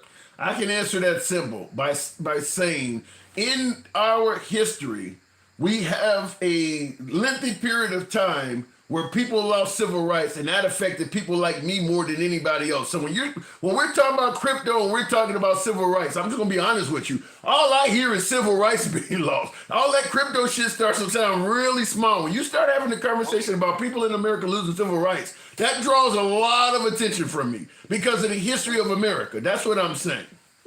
I'm not saying that there's no weight in it. I'm not saying there's no reason for any concern and no reason for you to be up here talking about. All I'm trying right now is to plant a little seed for you and your listeners that you need to be paying more attention to what they're doing they're setting up the frameworks and the regulation for the future currency, not just our nation, but the world and governments across, right? And we need to know what we should hold our Congress, our president, everybody accountable for when in dealing with these cryptocurrencies. It's easy to get distracted, to get ourselves, one-sided and focus only on one problem and one aspect of our being when the government has right now, hopefully will pass, that they cannot have control over our cryptocurrency, right? And as long as that passes, we have that freedom. But if people don't know about it, they won't know when it's gone. And then you won't see them voting on it 5-6 years down the road when they say, well, never mind, we want CBDCs. Well, what does that do? That allows the government to say, hey, guess what, Tim? We don't like what you've been doing, so we're seizing all your assets, we're seizing all your cryptocurrency, and you have nothing now. I think that's a little important, too. I think it's important. I got to move it on, but like I said, to me, losing civil rights is more important than that. That's just my opinion. I got to move it on, Texas. Don't take away from it, Tim. I'm saying just focus on a little something else. Just pay a little more attention, okay? And maybe make a little money, all right? That's wealth, love, and authenticity to everyone here. I'm not gonna argue with the money part. Texas, thanks for coming through, man. Appreciate you coming back through. My door's always open to you, man. Thank you. Good seeing you too. You too. All right, moving on with the program. I want to, before I address that last conversation, Harley, biggest donation I've seen come through the show, states, go big, go Trump, go America, MAGA. MAGA. Wow. Harley says, go big, go Trump, go America. Thanks, Tim, for fair and balanced platform. Harley, my God, my God. Thank you. Thank you very, very much. I've never seen a single donation like that. Wow. Thank you. Will G says, crypto is going to be hell. Everyone is going to come out with a coin and lie and say it will be the official currency of the US and dupe the hell out of the people's money. Meanwhile, the dollar remains. Probably the gold standard, in my opinion, is probably what you're safe with. Probably the safest thing you can. I mean, gold, for some reason, gold seems to always be there. But I do agree with what Will is saying that with so many different cryptos, I guess right now under the Trump administration, if you're going to really, like I said, I'm admitting ignorance here, so I'm just speculating. I'm not going to pretend like I know anything about crypto. But I'm just going to say this, under the Trump administration, Trump is, remember what he said, you know, vote for me and you're going to get tired of winning? He is Teflon Don. Yeah, the people around him get arrested, they lose their law license and all that kind of shit, but Trump survives everything. I will, maybe not the swollen ankles, but he's going to survive everything else. I will say this, in regards to crypto, if I'm going to get deep into crypto, I'm going to go with whatever Trump recommends, at least while he's president, because you can best believe behind the scenes, he's doing whatever it takes to make his shit better than everybody else's. So I don't know anything about crypto. I'm just going to tell you that. But right now with Trump surviving everything, bullying everyone, suing media, suing, you know, colleges, suing fucking law firms, and winning on all of that stuff. He is literally using the president to bully all sorts of organizations. Now he's suing Rupert Murdoch and the Wall Street Journal. Wouldn't surprise me if they end up settling behind the scenes. He sued Paramount, which is what widely believed to be why Stephen Colbert is going off the air. Now, I know if you watch right-wing media, they're going to suggest to you that Stephen Colbert was not funny and they're too far to the left and all that bullshit. Well, let me tell you something. While the right is criticizing Stephen Colbert and saying he's going too far to the left and the show is only about left-wing shit, Trump had no problem praising Greg Gutfeld of Fox News. Greg Gutfeld does the same thing Stephen Colbert does in reverse. And Trump, in the very same email, praising the firing of Stephen Colbert, gave credit to Greg Gutfeld, who literally does the same thing. So the fact is simple. You don't give a damn about a talk show hosted at night being politically biased. You just want one that's on your side. Because Greg Gutfeld is doing the same thing Stephen Colbert does. He just does it for the other side. So the whole Paramount was merging with, I can't think of the company that Paramount was about to merge with. And just like with the Redskins, you know, or the Washington Commanders, whatever, is that the name of that team? Washington, yeah, Commanders. Formerly known as the Redskins. They are about to purchase a bigger stadium in DC. Trump controls whether these deals happen or not. And what he's doing is getting in the middle of this shit and seeing what he can get out of it for him.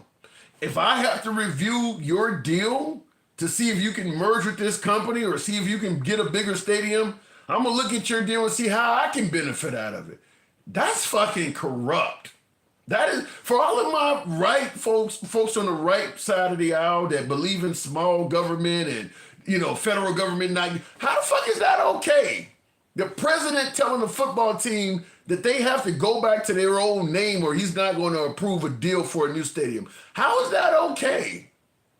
Because that's what he's doing to the Washington Commanders, demanding they rename themselves the Redskins. And that is what he did, many believe, with getting Stephen Colbert fired, is that Paramount, who is the studio that runs or that produces the Colbert Show, the Stephen Colbert Show, they were merging with another studio or another conglomerate. I cannot think of the name of the company or somebody in the comments could probably let me know, but they were merging. And once again, Trump controls whether that merger can have Skydance Media. Thank you, King Finn.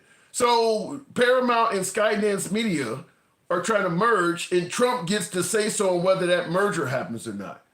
And because Paramount has control over Stephen Colbert, Trump is threatened, well, you're not going to get the merger. If you don't get rid of this guy who hates me, I'm not going to let you merge. That is corrupt. When you start taking the opposition off television, whether it's him getting rid of radio, NPR, a lot of folks are celebrating that. He is literally going after media outlets that do not like him and using influence to destroy them and allowing right-wing media that favors him to survive. That's fucking corrupt. I mean, look, we can talk about the big, beautiful bill or how he secured the border and protected the integrity of women's sports, things that he's done that you may feel is okay, fine. And he has done a good job securing the border. But this shit right here is corrupt.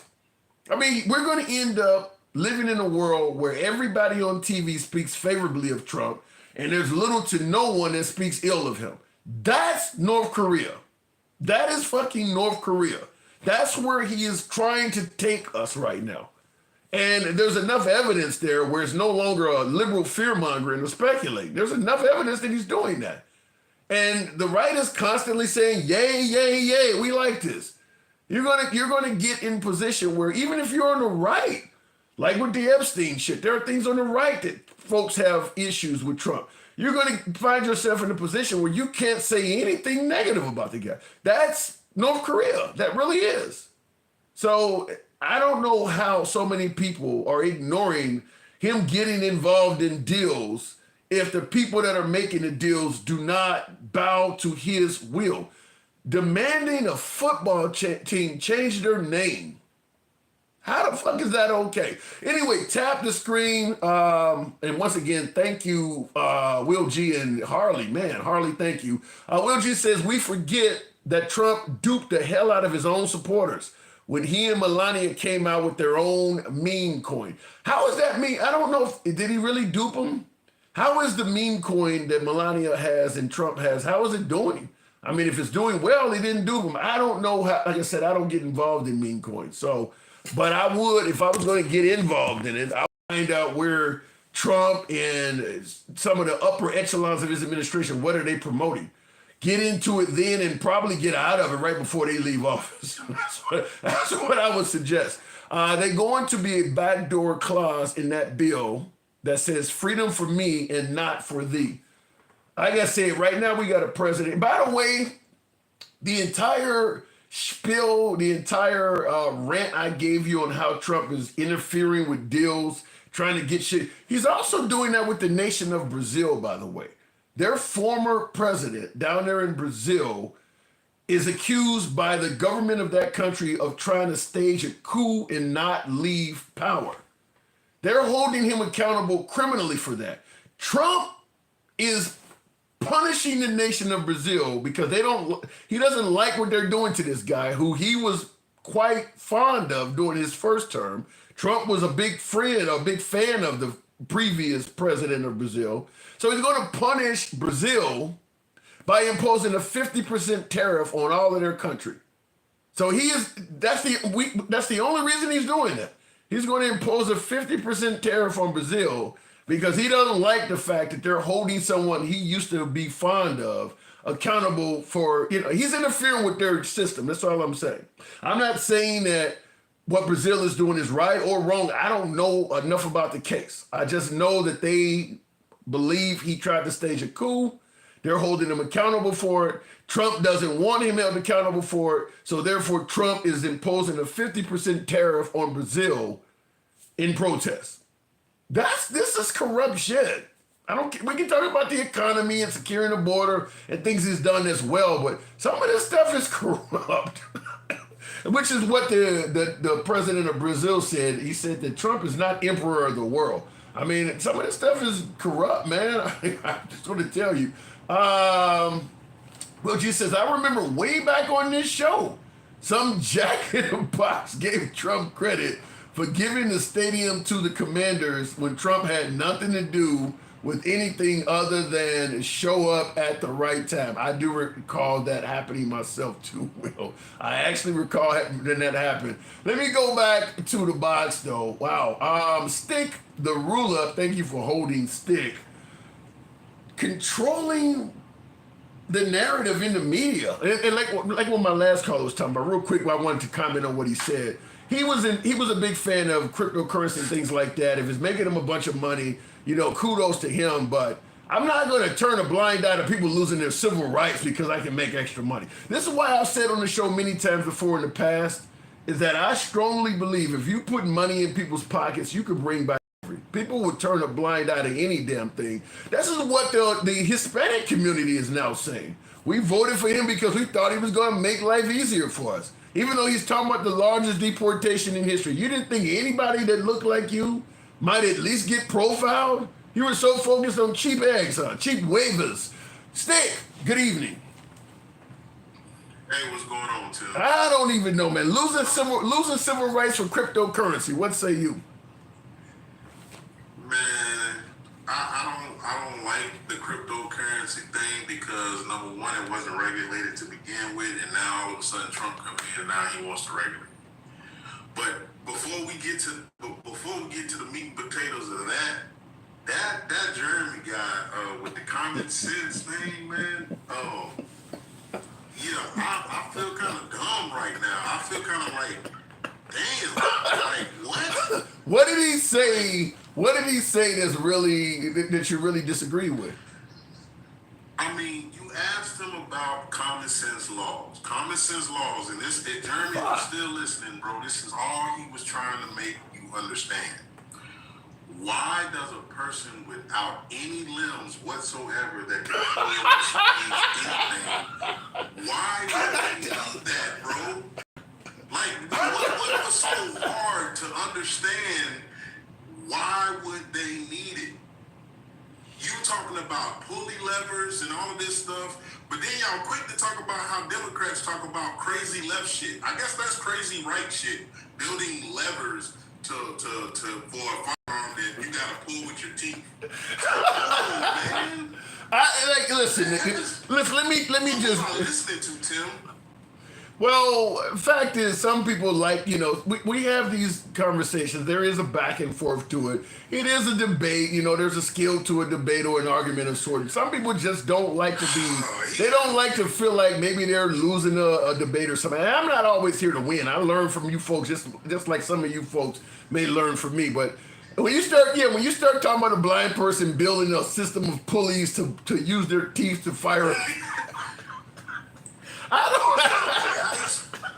How do they aim it? I mean, like, what they got something on, they can push their head on it and I don't know.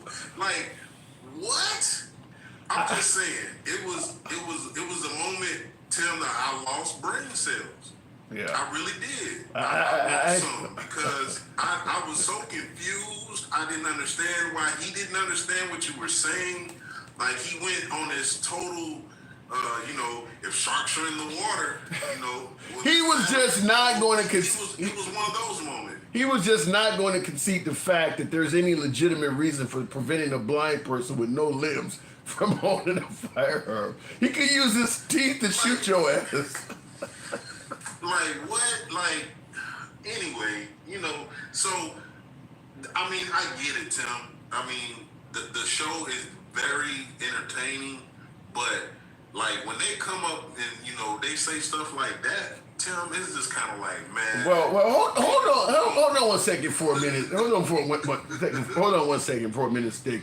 I don't know. I mean, I appreciate the show being entertaining. I appreciate your compliment as well as others, but there's some folks tonight, I have never seen the amount of love that's coming through. Harley and Matthew, Mazur and Will G. And I see Ed, you say it kind of sounds like when the Democrats illegally blocked Elon from selling $50 million in stock options after he became a GOP that Tesla shareholders agreed to.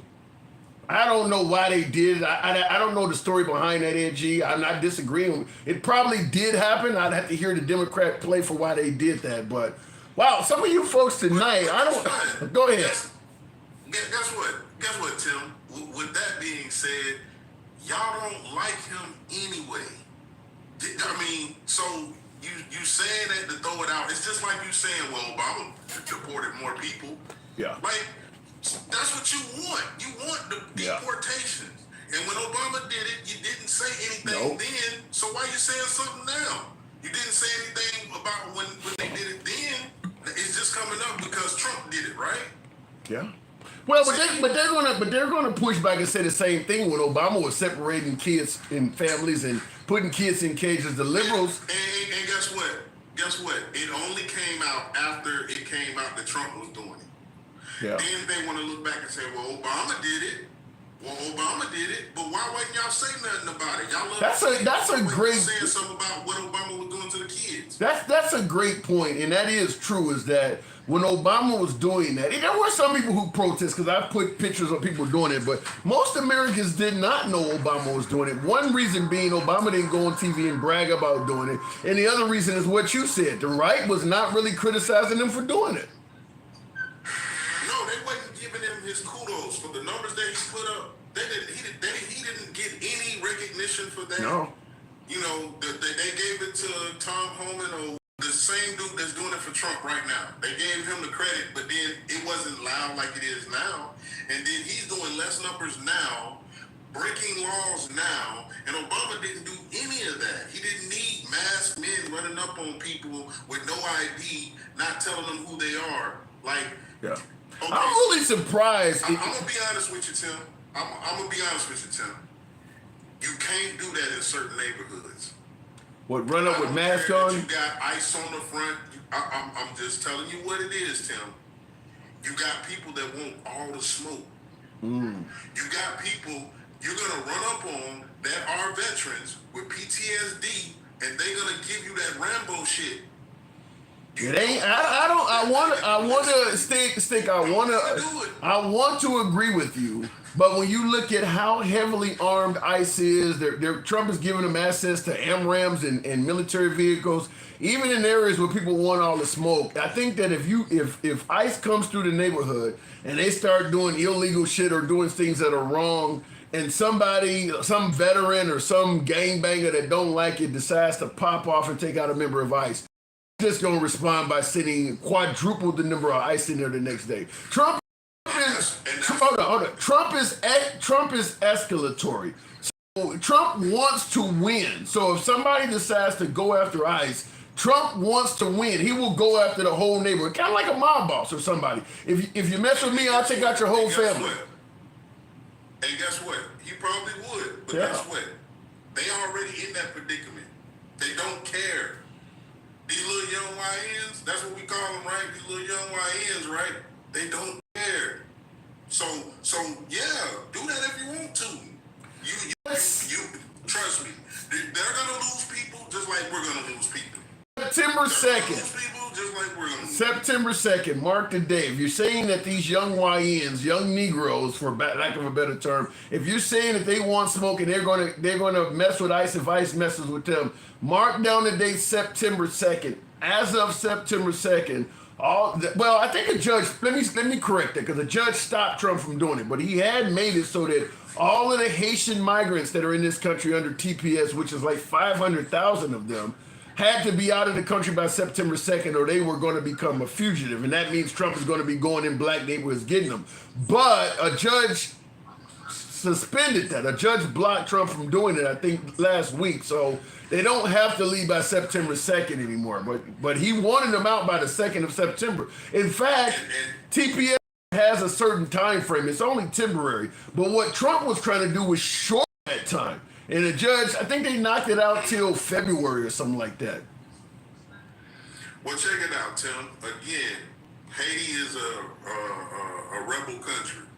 It became Haiti and got its independence by doing what it needed to do to get them up off their land. And, they're getting punished because I think they got sanctions on them and the French won't pay them what they owe. And it's just a whole bunch of stuff going on in Haiti. And that's why they're in chaos the way they are. Well, but with that, with chaos, what happens is when you don't have nothing else to lose, you tend to just do some other stuff that I'm seeing a lot of Hispanics. I'm seeing a lot of Hispanics being sent home, and they're not putting up that fight. And real quick, In the comments, hold on, hang on. Harley and Matthew Mazur, I will respond to you in kind. I just want to give the guests time, but I certainly appreciate your support of the show, no doubt. I will respond to your comments. But so you're saying even though the Hispanics are not doing any of this stuff, do you believe they may do something like that in the near future? I feel like if they go in the right Hispanic neighborhood, maybe it's somewhere like East LA with the dumb shit, I feel like a lot of them, just like the one where they was at the cannabis farm, right? And the dude was busting back at him. Didn't somebody at that cannabis farm die? I don't even know. I don't even know that part. I just seen the part where they on every news channel they had everything dark and the circle around the guy with the pew shooting back at ICE. I think the problem is though. ICE had pellet guns. Yeah, but like I said, Trump likes to win. If you start having people popping ice, Trump is just going to up the game and give them more permission to shoot. I mean, Trump is going to escalate that. It's going to be Trump will start patterning that shit after Netanyahu. I mean, and I hear you too, but he's also the person too that snuck over El Chapo's people. So we know that he tries and wants to be a gangster. We know if there's anybody in this world that can mirror Trump, is Pablo. Pablo was a self-proclaimed billionaire that wanted to be in government, got his seat. When they came corrupted him, he turned into a T group. So we got a T group on our hands. Just like you said, that's corruption.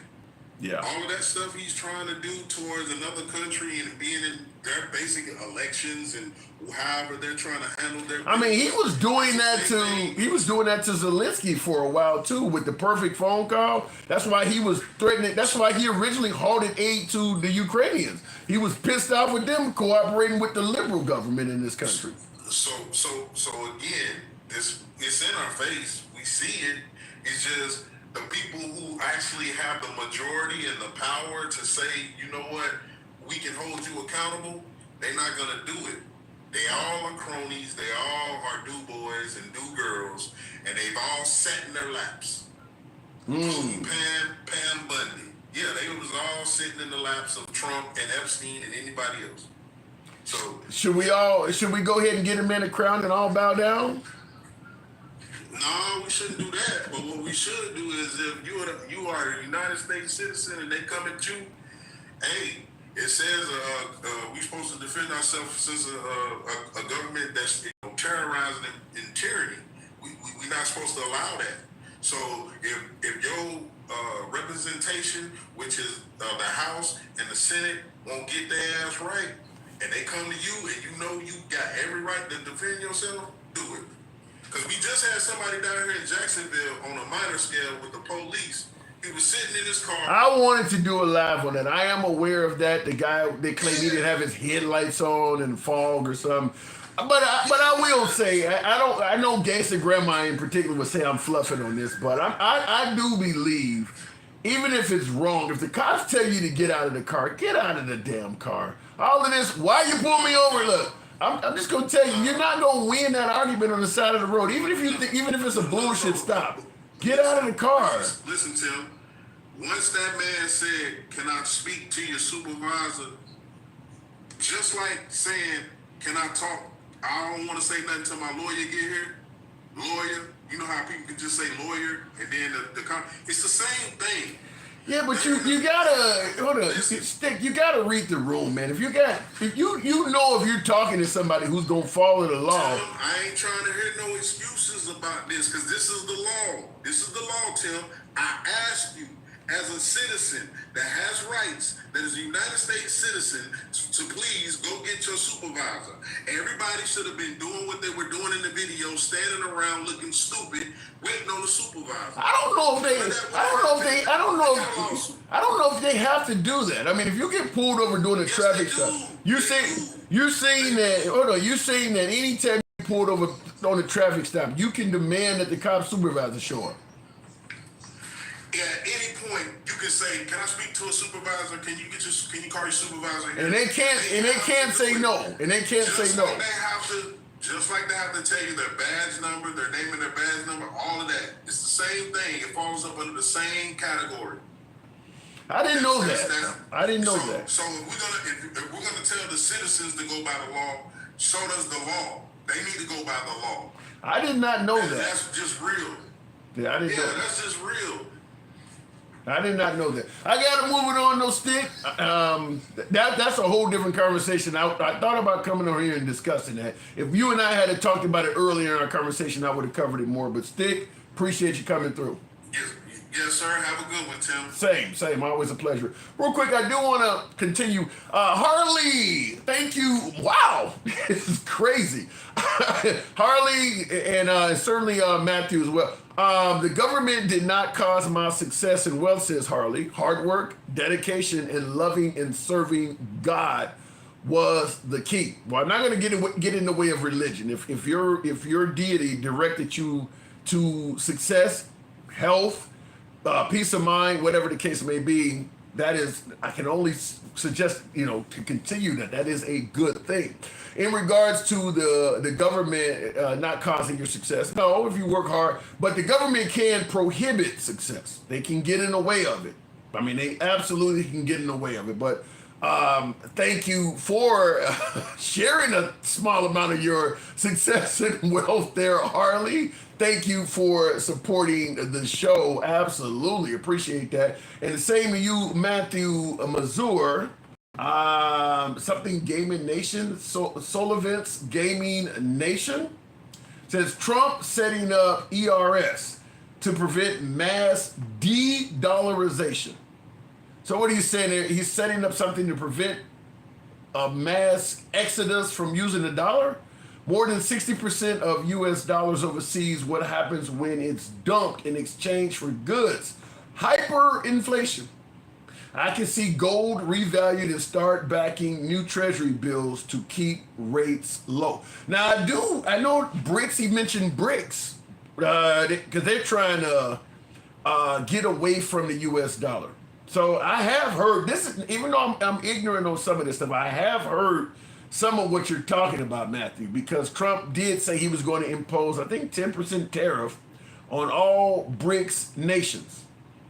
Now, this is where I have the issue. When I mentioned corruption earlier, if countries are charging us unfair tariffs to sell our products in their countries and we're not charging the same here, I agree with Trump. You should fix that trade imbalance, which is why originally I spoke favorably of Trump imposing tariffs on some of China in particular.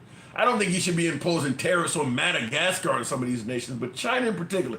However, Trump has moved from simply imposing tariffs to correct the trade imbalance to using tariffs as weapons. I'm not a fan whatsoever of using a tariff as a weapon. At that point, in my opinion, that's corruption. And he clearly is in that area now, such as suggesting he's going to impose a 10% tariff on all the BRICS nations. That has nothing to do with a trade imbalance. They would rather sway away from the US dollar standard, and you're just going to punish them because you want the US dollar to continue ruling the world. That's using the tariff as a weapon. And that's why I don't favor that. Tim with the train.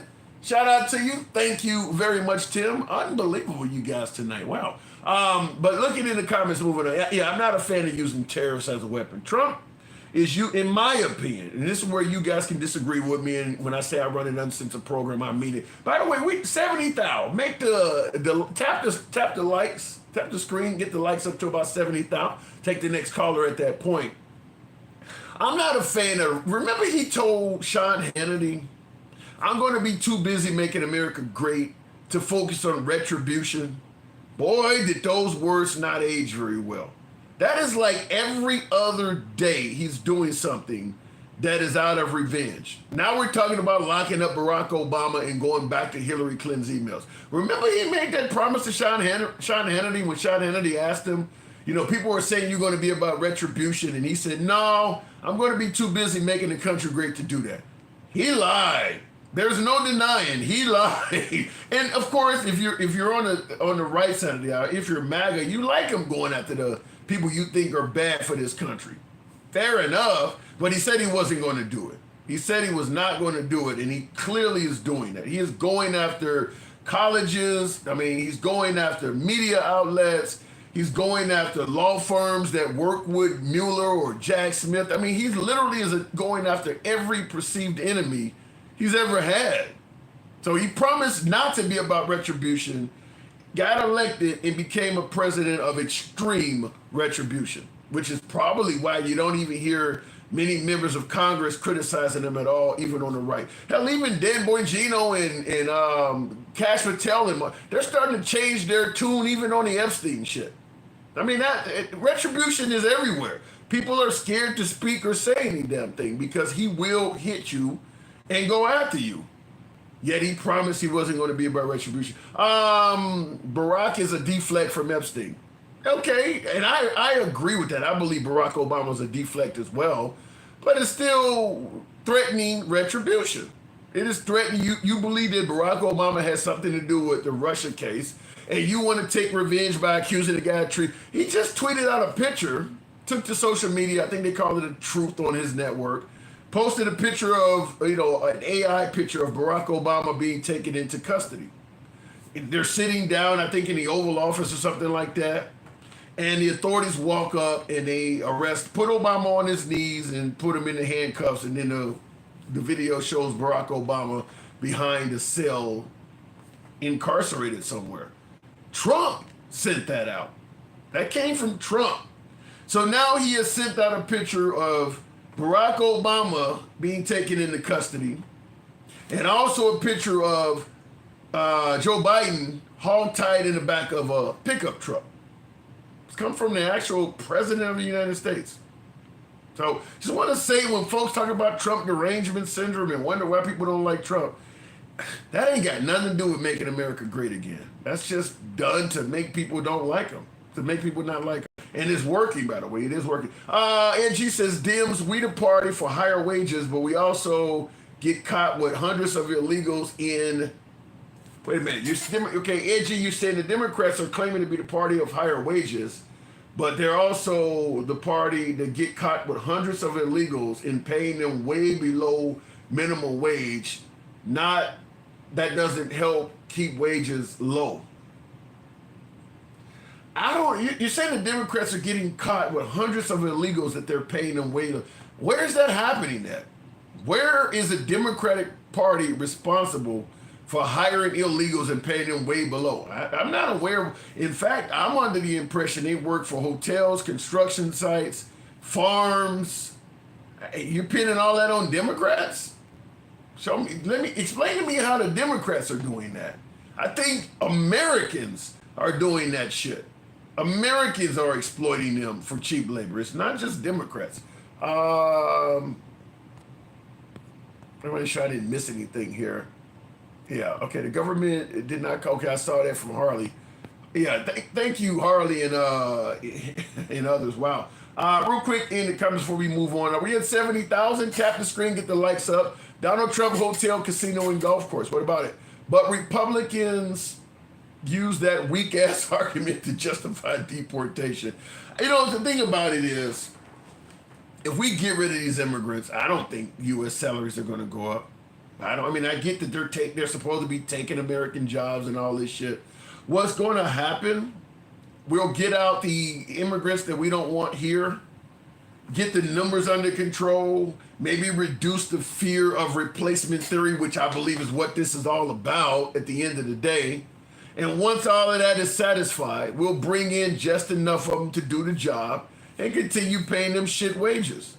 The folks that want to hire immigrants do not want to pay them salaries commiserate with American labor laws. They don't want to pay that. So what will end up happening is you'll get all these people out, and then those places of business will lobby to the right politician to get some kind of workers visa or something like that, to just get enough of them in here to work during the day, to pay them low meager ass wages. They can come across the border, or they can come and stay for a few months or whatever, and send them back.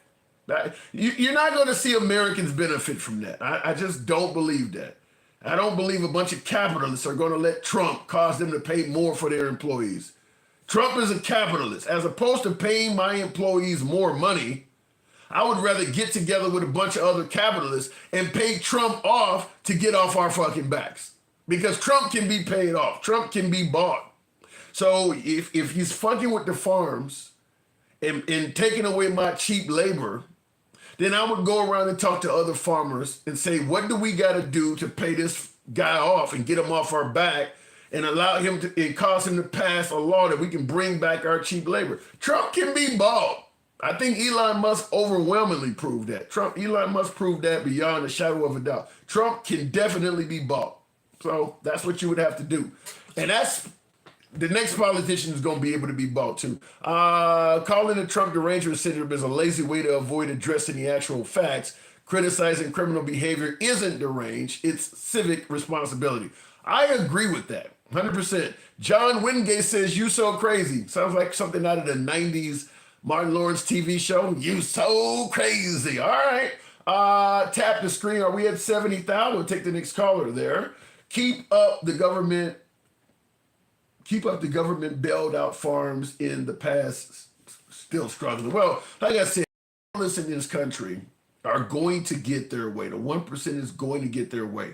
The same reason why you had manufacturing go to China and Vietnam and all that other shit. They know how to buy off the right politicians to get legislation passed so that they can keep making a fortune and skirting the labor laws and paying you and I a decent salary. They know how to do that. That's not going to end. Trump is not going to stop that. He's speed bumping it, but he's not going to stop that. Simply put. In fact, it may put a ton of money in Trump's legacy. It may cost, because Trump ain't going to be around that long, but I mean, it'll put a bunch of money in Trump's tree. I mean, because like I said, if a deal is taking place between companies or corporations or whatever, even countries, if a deal is taking place and Trump can interfere with the deal and make something out of it, he's going to do that. So, okay, you want cheap labor back? What can you do for me? If you need me to pass legislation to allow you to have migrant workers come over here on a work visa or be able to stay for 6 months or what am I getting out of it? That's the way Trump comes at it. What am I getting out of it? So you have to grease his palm and you'll get it. It's as simple as that. That's why he's involved in the deal between the Redskins and, like I said, why he got Stephen Colbert. What am I getting out of it? He wants to be involved in deals. If it's up to him to approve a deal, he's not going to approve any deal unless some kind of way, somehow, he's getting something out of it. That's how it works. And like I said, that is corrupt. I agree with you, Charles Vaughn. Every president does. Look at any of their before and after net worth. Well, I'm not going to disagree with you, but Trump makes it fucking obvious. Trump makes it obvious because he's not just greasing his palms. He's taking out enemies of his, which makes it pretty obvious. Like I said, Stephen Colbert, which the right is celebrating his termination, out of the what is it, the 10:30 Central, 11:30 Eastern time slot, you got Fallon, Kimmel, and Colbert, and I think Conan O'Brien. He's number one in that slot. He's number one. So don't let people tell you that, well, they got rid of him because it's a financial decision or his rating. His ratings are better than Kimmel and Fallon. He was number one in that slot. They got rid of him because Trump was interfering with that deal. That will come out eventually. It's not going to come out under the Trump administration because Trump would just fuck with you again. This is why I said before that the next president is probably going to have to pass some kind of law or Congress or whatever, that people who were wronged by the Trump administration cannot get any significant relief because it would bankrupt the country. These people are going to come forward and make it clear that somebody got threatened by Trump that if we don't get rid of Colbert, this deal isn't going to go through. That almost certainly happened, despite what they're telling you. but they tout themselves as the party for higher wages. You said Trump should have been quiet about Epstein. Now he has to answer for. He has to answer for it. I don't think Trump has the answer for Epstein. I don't think that MAGA is going to get rid of Trump if he don't answer for Epstein. I think that you're going to have some folks that are critical of Trump, but overall, I think Trump, if he lies about Epstein, he will survive. And by the way, it's not like he has to run again. The guy's 79 years of age. I don't think MAGA's, if Trump doesn't come clean on Epstein, you're going to get a protest, but MAGA's still going to continue voting for the right. They're going to still continue supporting Trump's policy. So I don't think Trump will be held accountable for Epstein, other than people getting pissed off and maybe saying negative shit about him, but that's about it. But you said he's going to answer for it. Why you guys so quiet on what the Democrats constantly promise, or you only criticize Trump? Here's the problem with that, though. I get your point, Ed, but here's the problem. Thank you for this support for certain. Here's the problem with that. The right, the Trump supporters are trying to make it sound like it is Trump being attacked by the left, by the Democratic Party in regards to Epstein. That's not what's happening. The Democratic Party has actually piled on to the likes of Bongino, Kash Patel, Megyn Kelly, Ben Shapiro, Candace Owens. No, the right is who is attacking Trump. It ain't the left. Throughout the Biden administration, the left wasn't pushing for Epstein shit. The right was. The right this has always been a right-wing issue, going against, demanding that the facts of the Epstein case come to light. It's always been coming from the right. It hasn't been coming from the left. Now that Trump is in office and reneging on his promise to give folks information, and the right is pissed off, the left is going to pile on under the guise of the enemy of my enemy is my friend. I mean, the left is going to be happy with anybody that attacks Trump. Some of them are celebrating Elon Musk attacking Trump. And we know Elon is the left is no fan of Elon. But anybody that attacks Trump is going to, just like anybody that attacks the left, is going to get favoritism from the right. But no, the Epstein thing is not a liberal fabrication. That is from the right, overwhelmingly from the right. And the liberals now see that the leadership of the right is pissed off with Trump. And then, they're just making a fuss about it. But no, that's coming from the right. Will G says Trump coins were strictly in support of Trump. 80% of the money went straight to Trump's pockets? Damn. While people without money into the coins were expecting an ROI, but didn't read the fine print. Rug pull. Like I said, I'm ignorant on it, but it wouldn't surprise me if that's how it went down. Anything Trump is involved in, Trump is going to be the number one profiteer from it. And I see in the comments, King Finn said it's a Ponzi scheme. I believe to some degree crypto is the future, like what my other caller was saying. I just don't know enough about it to really get deep into it. I don't know enough about it. My last caller one of my callers was really big on it, to the point where he was willing to overlook civil rights violations just because Trump is promoting crypto. Dencal, good evening. Dencal, do you dabble in crypto? I do. Yes, I do. Do you believe what Trump has been doing, as my caller stated? Do you think it's been a good thing?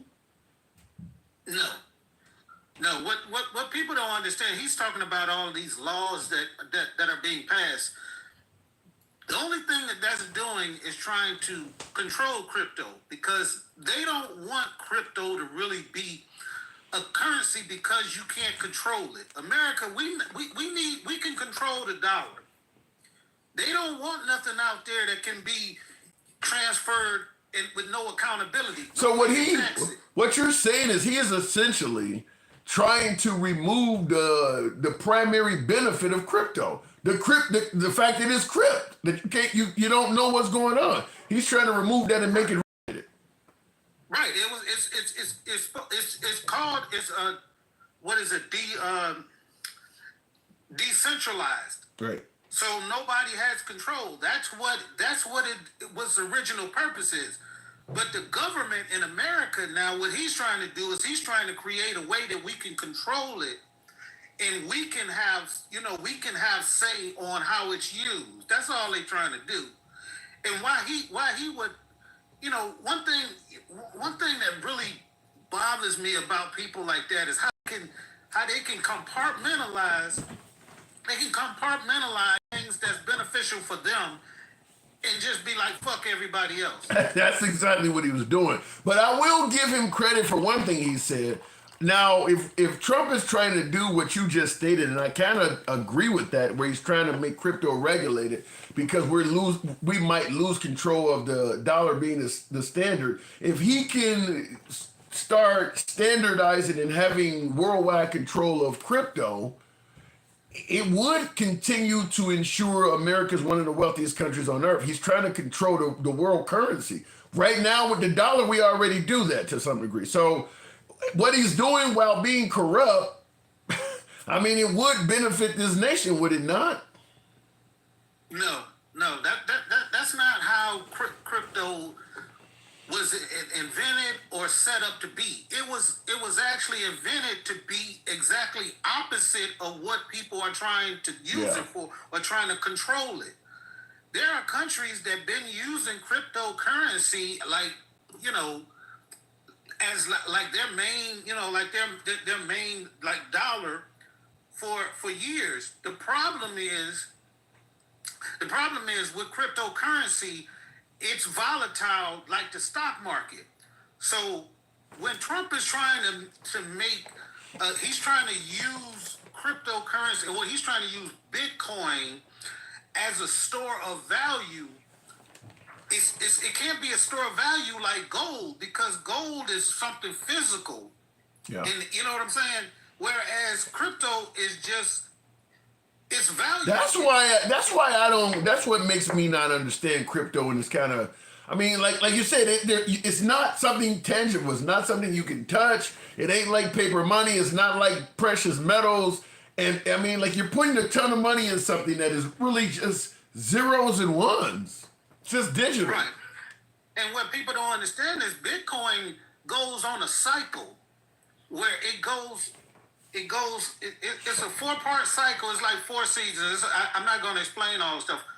But when it goes through a bull phase like it's going through right now, when it reaches its top, then it goes into a bear cycle where it's going to go down. Like right now, a Bitcoin is worth, 109,000, 100, something like that. Once it goes into its bear cycle, it might go down to like $50,000 or $60,000 per Bitcoin. You can't use that as a storage of value when you know he's talking about, we're gonna do this cryptocurrency, we're gonna do this Bitcoin thing, and America is gonna buy all of the Bitcoins and we're gonna control it. That's not how this shit works, man. I utilize it as, it's a way to make money. Okay. The same way people use the stock market, it's a way to make money. You bet on it. Sometimes you win, sometimes you lose. So it's not necessarily an investment. It's more like a gamble. Yes. It's definitely a gamble, and people think that they figured out. They figured out. Yeah, I see Chucky says 117, which I think is at around its all-time high, which is fine, but it's not going to stay there. And so, how do you build up this? All of this stuff is used by rich people to get richer. They use all of this psychological shit, or this buildup about Bitcoin is going to do this, and they get all of these people to invest their money into it. And since they own all of the major shares, once all of these people invest their money into it and pump it up, then they sell theirs. And then everybody who bought into it, they lose their money, and then they start all over. When it's cheap, they go back in and they buy it all up. And then the hype starts again. It's this whole damn cycle. So, I mean, anybody saying that makes him he's doing good because he's trying to regulate crypto, while at the same time, tens of thousands of people in this country are having their civil rights violated every day. He said that. You should just look into it, Tim. You know what I'm saying? Don't worry about one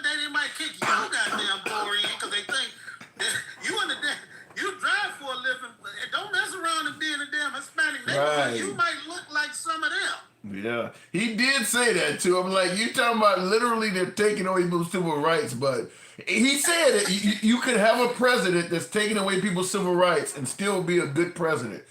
There's a lot of people that believe that. Because keep in mind, the founding fathers not only were taking away people's civil rights, they were taking away people's freedom and slavery and all that, and they're considered some of the best presidents we've ever had. They were great presidents while actively owning people.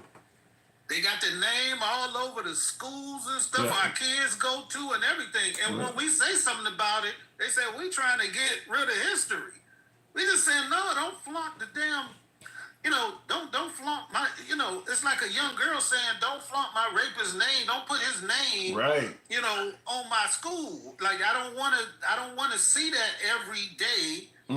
And be reminded of that horrible past. And that's why I said I do believe that if the president could promise, if the president could make folks feel confident that he's going to put more money in their pocket, more money in their bank account, it's amazing at how many things they would overlook. I mean, we obviously are overlooking everything that's happening in Gaza right now every day. I mean, they literally are telling them to come get food and then shooting them when they come get the food. I mean, we're well past anything that came in paragliders or whatever. These are regular people just getting shot up for no reason. And we're overlooking that because, hey, eggs are cheaper here. I mean, so it is amazing at how much people will overlook. And when I say, I get that Gaza and Israel and all that stuff is a world away, but fact is, we could stop what's happening there like that. They're only able to do that because they have our weapons, and we are essentially Israel's only ally at this point. The rest of the free world is looking at Netanyahu like he's a war criminal.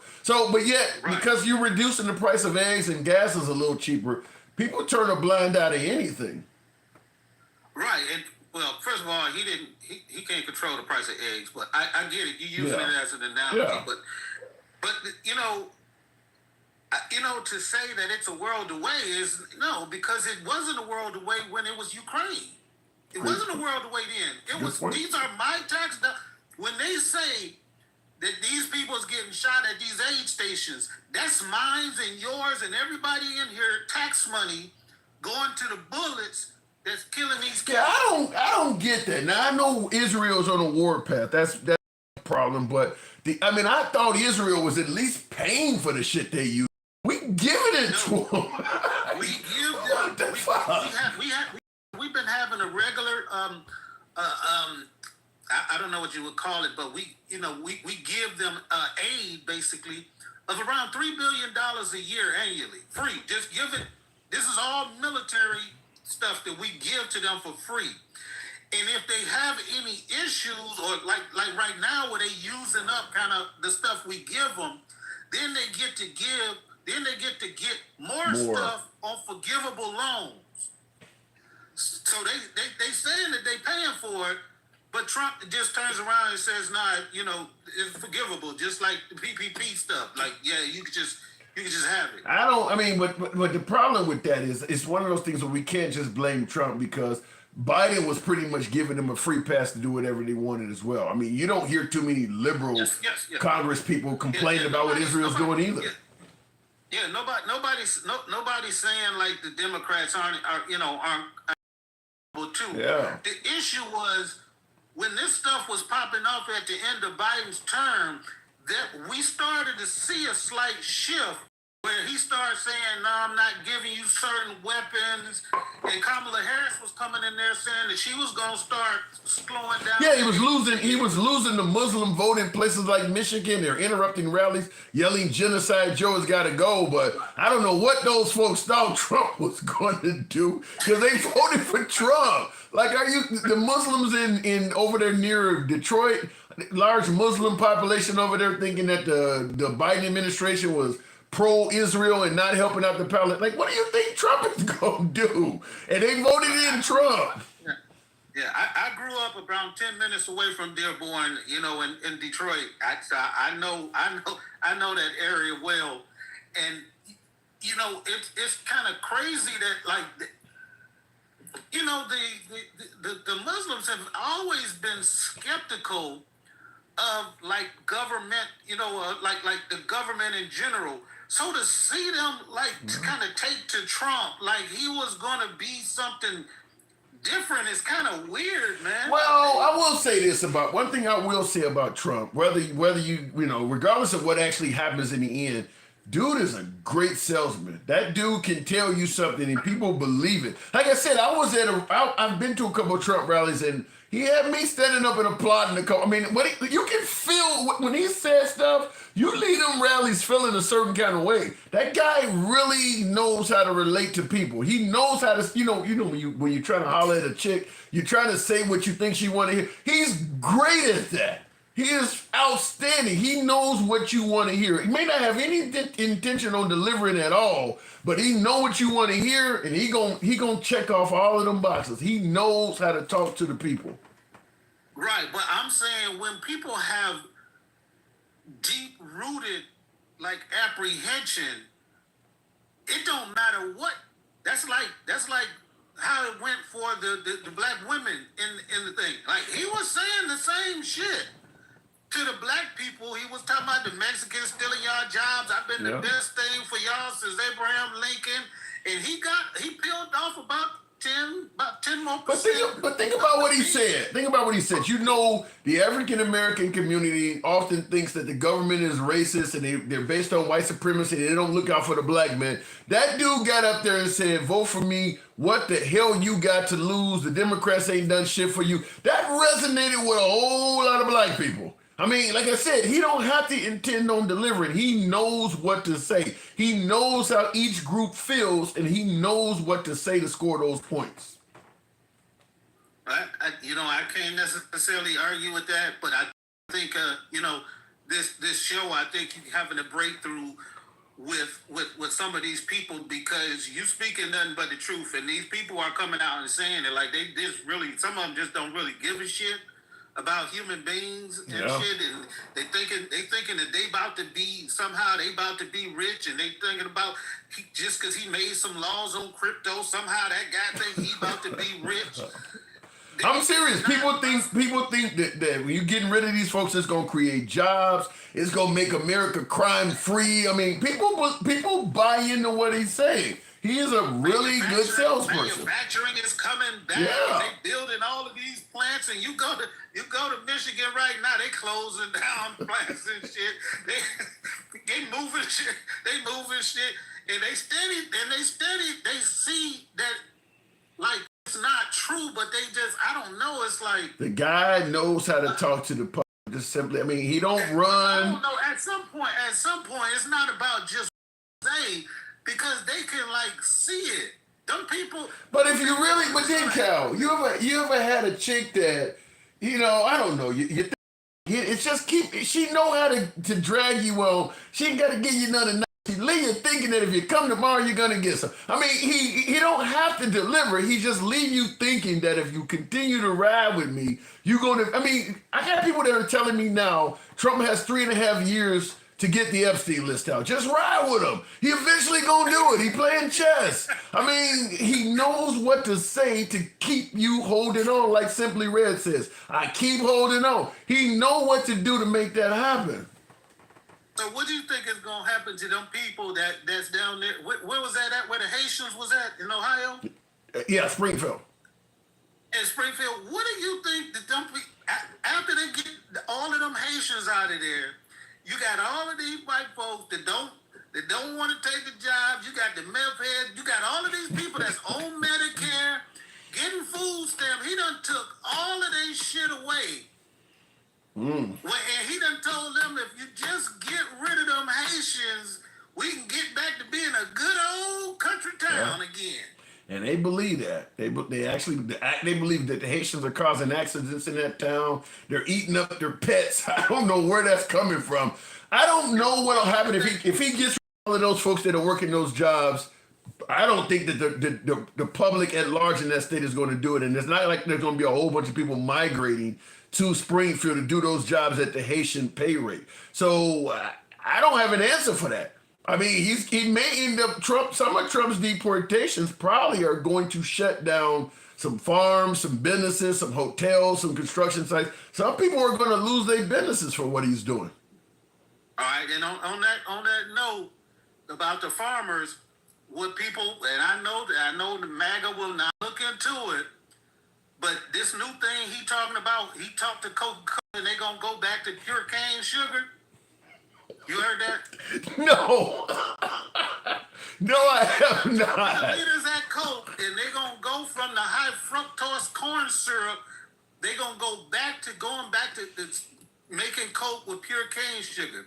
Now, if you look back about a month or two ago, this company that was owned by a guy who was good friends with Epstein, who owns the company, had been sanctioned by the American government because he was having people, slave labor, pick his cane sugar. Wow. That guy is due to benefit because Trump removed the sanctions off of him about a month ago.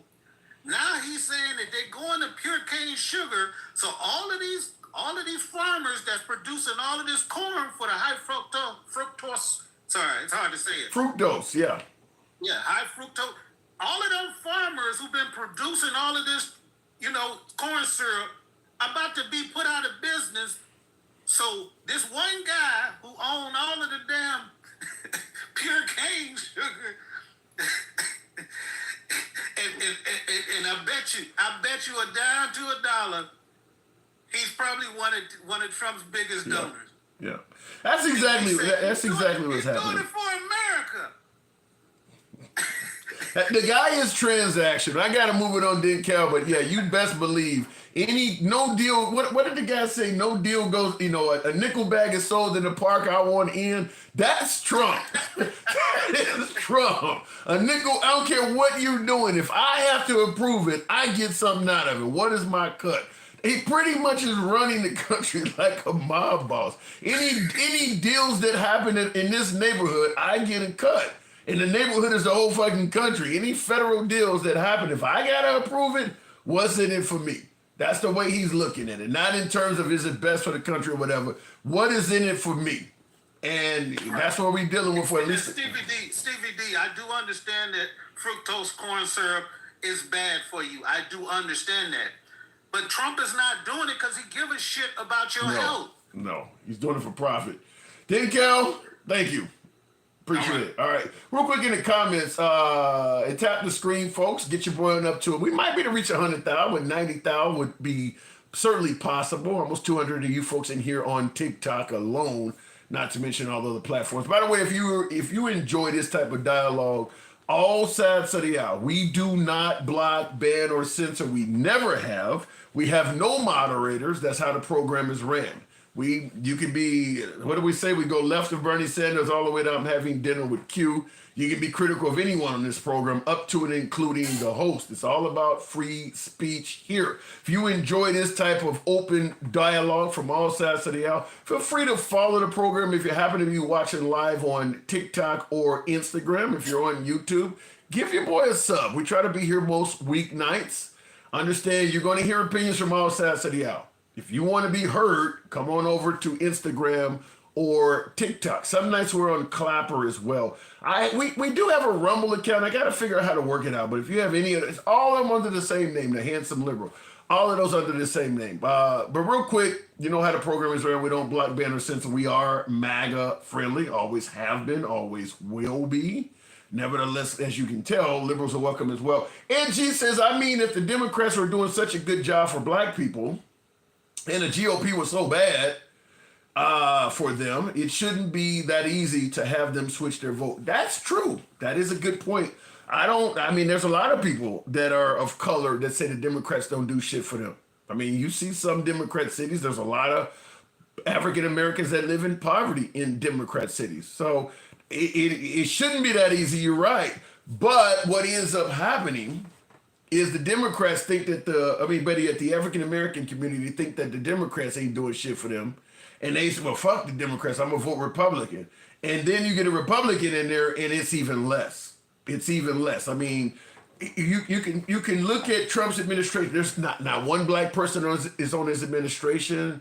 Has he appointed any black judges to any of those benches, lower level? You don't even see anything African American hovering around Trump. So while the Democrats are not necessarily doing enough to satisfy the black community, there's a whole lot of Democrats promoting people of color.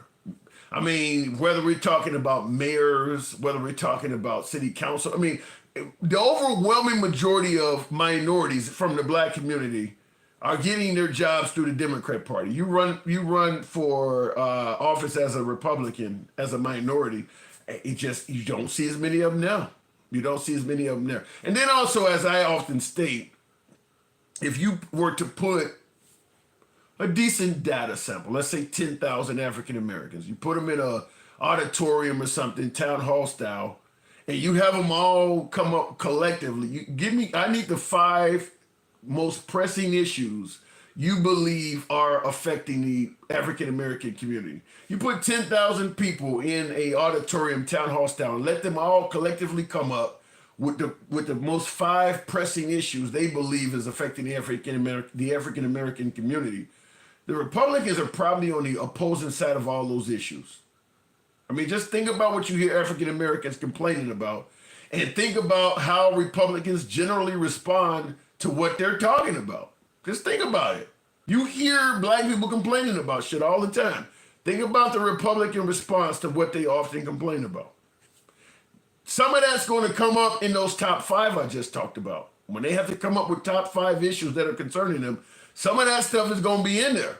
And the Republican Party is generally on the opposing side of most issues concerning the black community. So while the Democrats are not satisfying the black community, if they leave the Democratic Party and go to the Republican Party, there's a good chance they're going to be even less satisfied. I'll leave it at that. Looking in the comments, and by the way, I always bring this up. If you look at the African Americans in America, in terms of middle class African Americans, things like that, look where they live at. The overwhelming majority of them live in liberal areas. I mean, there's a lot of red in this country, a lot of red counties all over the country. Rural America is all red. Most of the African Americans that are middle class or above live in liberal cities.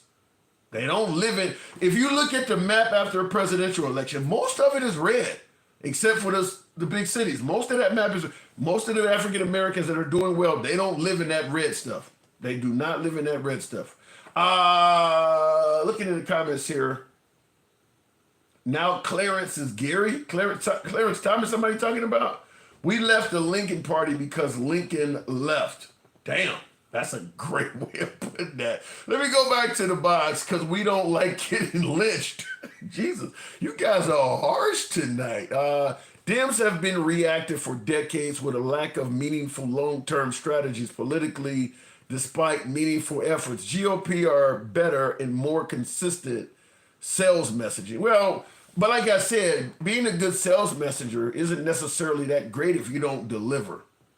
I don't know a lot of African Americans that are jumping up and down for joy after a Republican has just left office. There were some after Trump left office saying the economy was good or whatever, but I don't remember a bunch of African Americans celebrating after 8 years of Bush, 8 years of Reagan, 4 years of George H.W. In most cases, the African American community, after a Republican has completed their term, they're not very happy. They're not very happy. So Trump is an outlier because Trump is not a traditional Republican. He's not Bush, Reagan, or H.W. He's not a traditional Republican. Ed G says those black people, most likely born and raised in Democratic cities, but somehow blame GOP for problems they face caused by their local Democrat government. No, there's a whole lot of black people that are born and raised in Republican areas. All down in Mississippi, all them red areas. There's all of that stuff is full of black people. Mississippi, Alabama, Georgia, all of that shit's blood red. There's plenty of African Americans living in them little small areas that go they can trace their family roots all the way back to slavery. That still live in them Hattiesburg and all them little Tuscaloosa areas and shit like that. And they're not doing very well financially. They're not doing very well financially. The African Americans that are doing fairly well financially live in big liberal cities.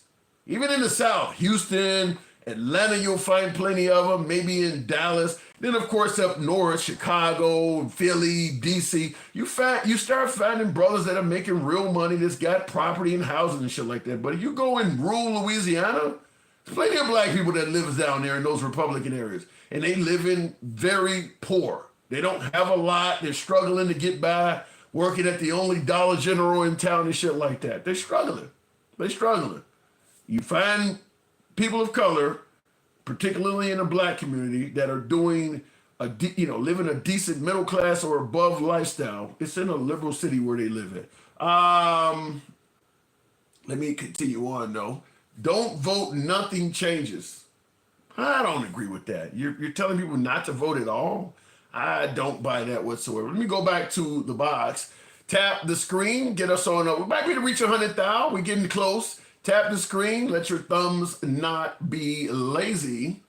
Get us on up the rest of the way. I seen Andy was holding there. Good evening, Andy. Welcome to the pro. Am I getting it wrong now? Now, you're obviously not a person of color, but you're in Alabama, right? Andy, are you there? Yes, sir. Yeah. Now, you're in Alabama, right? Yeah. Okay. Now, nobody's doing well in Alabama because Alabama legislator don't like us, and the poor get poorer and the rich get richer, and this goes on and on and on. Especially, did you notice that like the price of beef in July of 2024 was $5.47? Today it's $6.12. And buckle up, Buttercup, because if he puts that 50% tariff on Brazil, it's going to be astronomical come December. So you're saying under Trump, groceries have went up? Well, at least beef has. Yeah. What about... Because we don't have enough cattle ranchers here that have beef because we've had a 10-year drought. So a lot of them liquidated their cattle because they couldn't feed them. And since they couldn't feed them, they couldn't gain weight. They liquidated them. So we've been buying cattle from out of the country because apparently we don't care about global warming in America. We're not going to do anything about it, pretend like it don't exist. But meanwhile, it's decimating our food supply. What about, this is somewhat off topic, but somewhat on topic because it's an economic question. What about gas prices? I'm getting hammered in the comments because I said under Trump, gas is what... Go ahead. We'll see in a second. Well, even if it isn't, it's because Saudis and them have been drilling like crazy. So you agree with me? You have seen gas prices at least stabilize, if not drop a little bit. Mm-hmm. Okay. But I don't think it's because of Donald Trump. Why are the gas prices stable? I think it's because of Saudi Arabia, actually. No, I'm not disagreeing that it probably is not likely because of Trump, but I do believe that when you're president, I just give you credit for that because if gas shot up to $5 a gallon, the liberals would be blaming Trump for that, even if it wasn't his fault. If it happens under your watch, people gonna blame you for it. So if something good happens, you should get credit. I'm not one of those. I know where gas comes from. I know how that works. Like I understand that phenomenon. I am a little worried about the beef because I don't want to be. Because according to experts, beef is going to go up 76%, and after the August tariffs kick in, 76. Yep. So by December, meat should be just through the roof. My guess is it's going to be... Better eat that steak now. But this is where one of my callers was commenting on, liberal... Hold on, hear me out. This is where one of my callers was commenting on... Same thing. Oh, okay. I heard the inhale, so I thought you were about to. But one of my callers was, talking about how the liberals fear-monger, and they're always talking about under Trump there's going to be a recession. And I stated is because Trump often promises to do something where most... analysts suggest it will cause a recession, but then the next day he changes it and rescinds it so that the prediction that the analysts made is no longer accurate. Like what you're talking about, beef going up 76% based on these tariffs. My guess is the tariff, if it's going to cause that to happen to the price of beef, Trump is going to rescind that tariff. This is where taco comes from. Well, wait a minute. What do you think made it jump from 547 to 612? Instability. 12% tariff he put on. A 12% tariff he's got on them right now. I think some of it is instability. He's going to add 50 more to that. I mean, the tariffs are causing problems, but Andy, I think also the unpredictable nature of Trump is causing investors and people to make all kinds of crazy moves because you just don't know what he's going to do. The market likes stability. Right. And he's anything but. And on that crypto thing, crypto got hacked at the actual what do they call it? Let me look that up for you. It was where they warehouse the money, like at the let me find it. Where was the crypto hacked? What's it called? But they're hacking it at the point of transaction. So if you buy crypto, what are they hacking into your password, or are they taking your coins from you? They take your money. Like they siphon it off. They lost 1.5 billion of Ethereum. God. North Korea took 1.5 billion of Ethereum. It was the theft occurred at Bytebit, a major cryptocurrency exchange. That's where I can remember in Dubai. In February, state-backed North Korean hackers called the Lazarus Group exploited Bytebit's infrastructure to steal approximately 1.5 billion in Ethereum tokens. So they just robbed a whole bunch of crypto people. Yeah, because that's where it's weakest, at the point of exchange. Wow. So if they don't figure that out, that's a problem. So what are you going to do? Never spend it? And then there's the other little thing that you can exploit the wallets and steal it that way. Take it out, put it in a wallet, they exploit Yeah, the if you wallet. got, I mean, if you got a password, you got a password. Hold on, then the big one is coming. Some very, very people that I think are way too they're putting way too much. I think they're too early. They're saying 3 to 5 years. I think it's more like 10 to 15 before quantum comes around and just wipes Bitcoin off the map, because they'll be able to crack any encryption, including the ones at the bank. So we better get ready. Wow.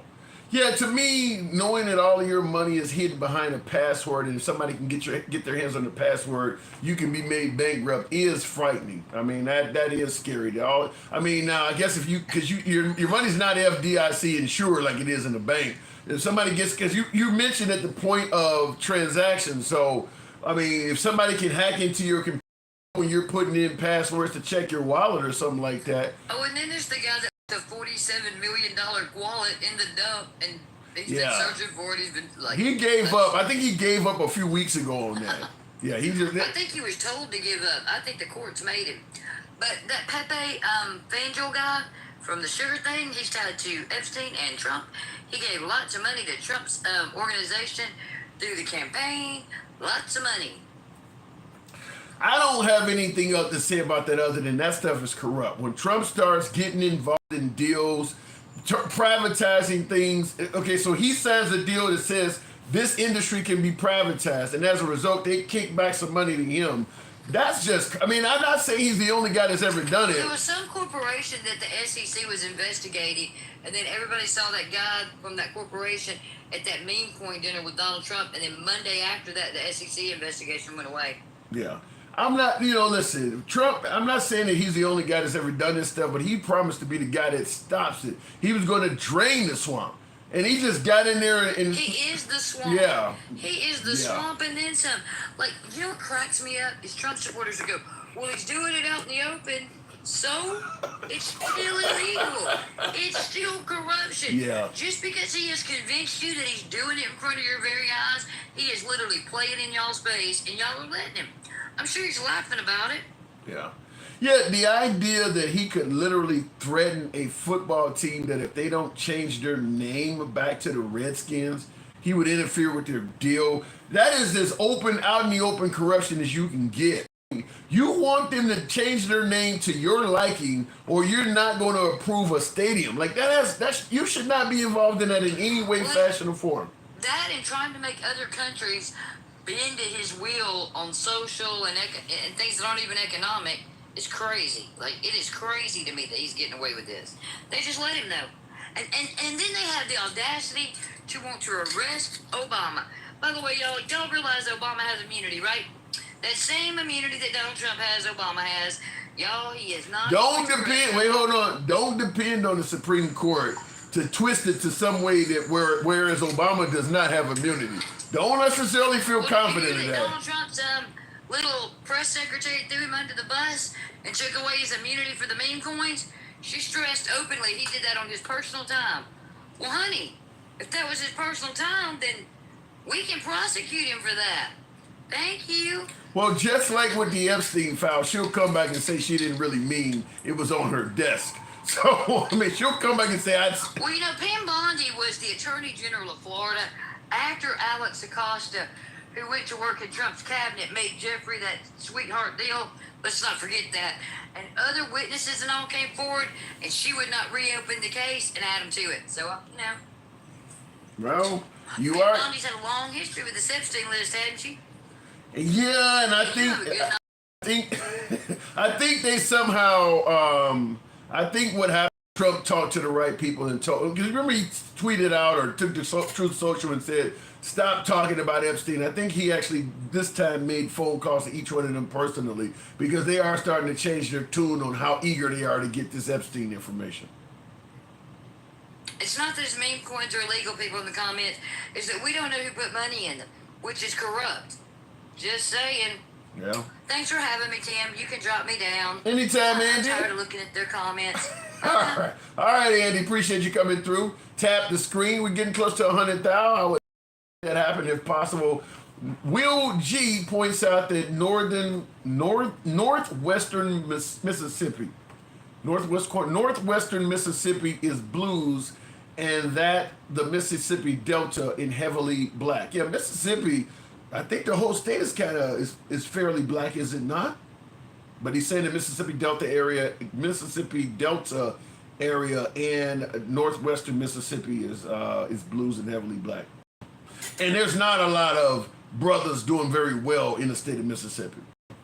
It's a very red state, and there's a lot of poverty in that state. In fact, Mississippi, I believe, is one of the poorest states in the union. So you often hear people bringing up, crime in liberal cities when they suggest that liberal cities are mismanaged or the high taxes you pay in California and places like that. You don't hear them talking about poverty in liberal cities, though, because there's far more poverty in red states. Most of that Bible Belt stuff, maybe with the exception of a good economy like Florida and Texas, outside of that, most of those Bible Belt states are pretty poor. Tennessee's, Kentucky is really fucking poor.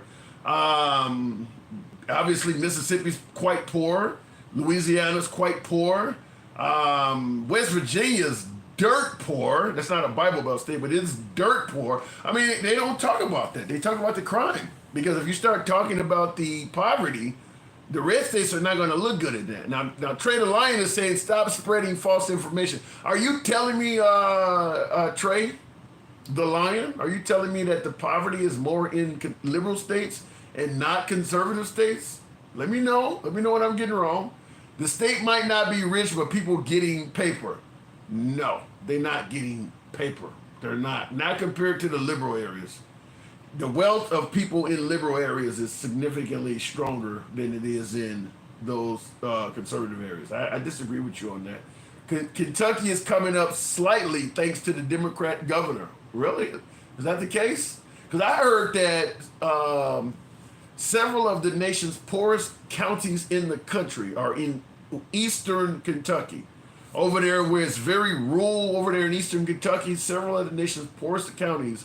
You get over there in that Asheville area, where, West Virginia, all that stuff, the Appalachians, where J.D. Vance came from. You get in that area, the poverty is rampant. It gets real poor in that area. Really, really biblical, really Christian, and really fucking poor in those areas. And all of that's red as hell. It's blood red. If we all stood as one and said we are not going to work or pay our taxes or bills, shit will start to change. We don't really use our political power. Something, C-Note, love the name. That can work under the right leadership. If we all stood together, as you say, and decided we were not going to work or pay our taxes, I think Trump would start prosecuting people. Standing together has power to it, no doubt. But if you got a leader that is going to, just like union busting, for instance, if somebody's not going to adhere to the rules, it's going to have limited success. And I think in Trump's case, if you start talking about not paying federal taxes, he would just jail you. Just like when I was talking to one of my viewers earlier who was talking about you may start having people taking up arms against ICE. Then Trump will just send them back with a tank. I mean, Trump is just going to continue to be escalatory because he likes to win. So I agree with what you're saying normally, C-Note, but under a Trump government, I don't feel as confident about that because the guy likes to win so much. How much money have Republicans diverted from taxes given to working families over to billionaires and millionaires who can live off other people's labor? Trillions of dollars is what so I can't see it. 729 Jay Horace said. That's what you're saying. The jury's out on it. I think you're probably accurate on that, but because it's in the process and it has not officially happened yet, I'll say the jury's still out on it. But most people do believe the big beautiful bill amounts to a increase in the wage gap, a transfer of wealth from the bottom to the top. Most financial analysts believe that is what happened, but I'm gonna say the jury is still out on it until you see it actually taking place. We fight while we fight while they eat and drink the best. Yeah, that does happen. That absolutely does happen. America, wow, here's an interesting one. 7up the Go says Americans are united as ever. Wow. Can't say that for others. We won't switch, no sides. If you don't like it here, you can leave. Americans are united as ever. Who sees any validity in that? You think right now, July 2025, Americans are united as ever? Is there anybody that believes that? Really? In the comments though, Jiminy Crickets makes an interesting suggestion.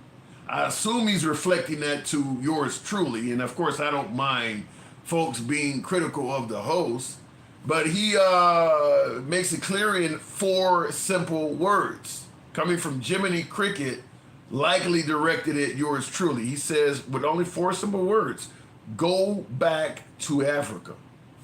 I've never been to the continent, never been there, so I mean, listen, if I want to bring up my ancestors, you generally are told you were not a slave. That happened hundreds of years ago. Okay, well, I was not I've never been to Africa either, so I don't know where that's coming from, but thank you for your input, Jiminy Crickets. All right, going back to the box. They say the big beautiful bill is the biggest transfer of wealth in our history. Damn, that is bad news. That is real bad news. Why do people say that? Black people have never been to Africa, says Mr. Mike. Well, the thing about it is, I brought your ass over here to work for free and to be my property.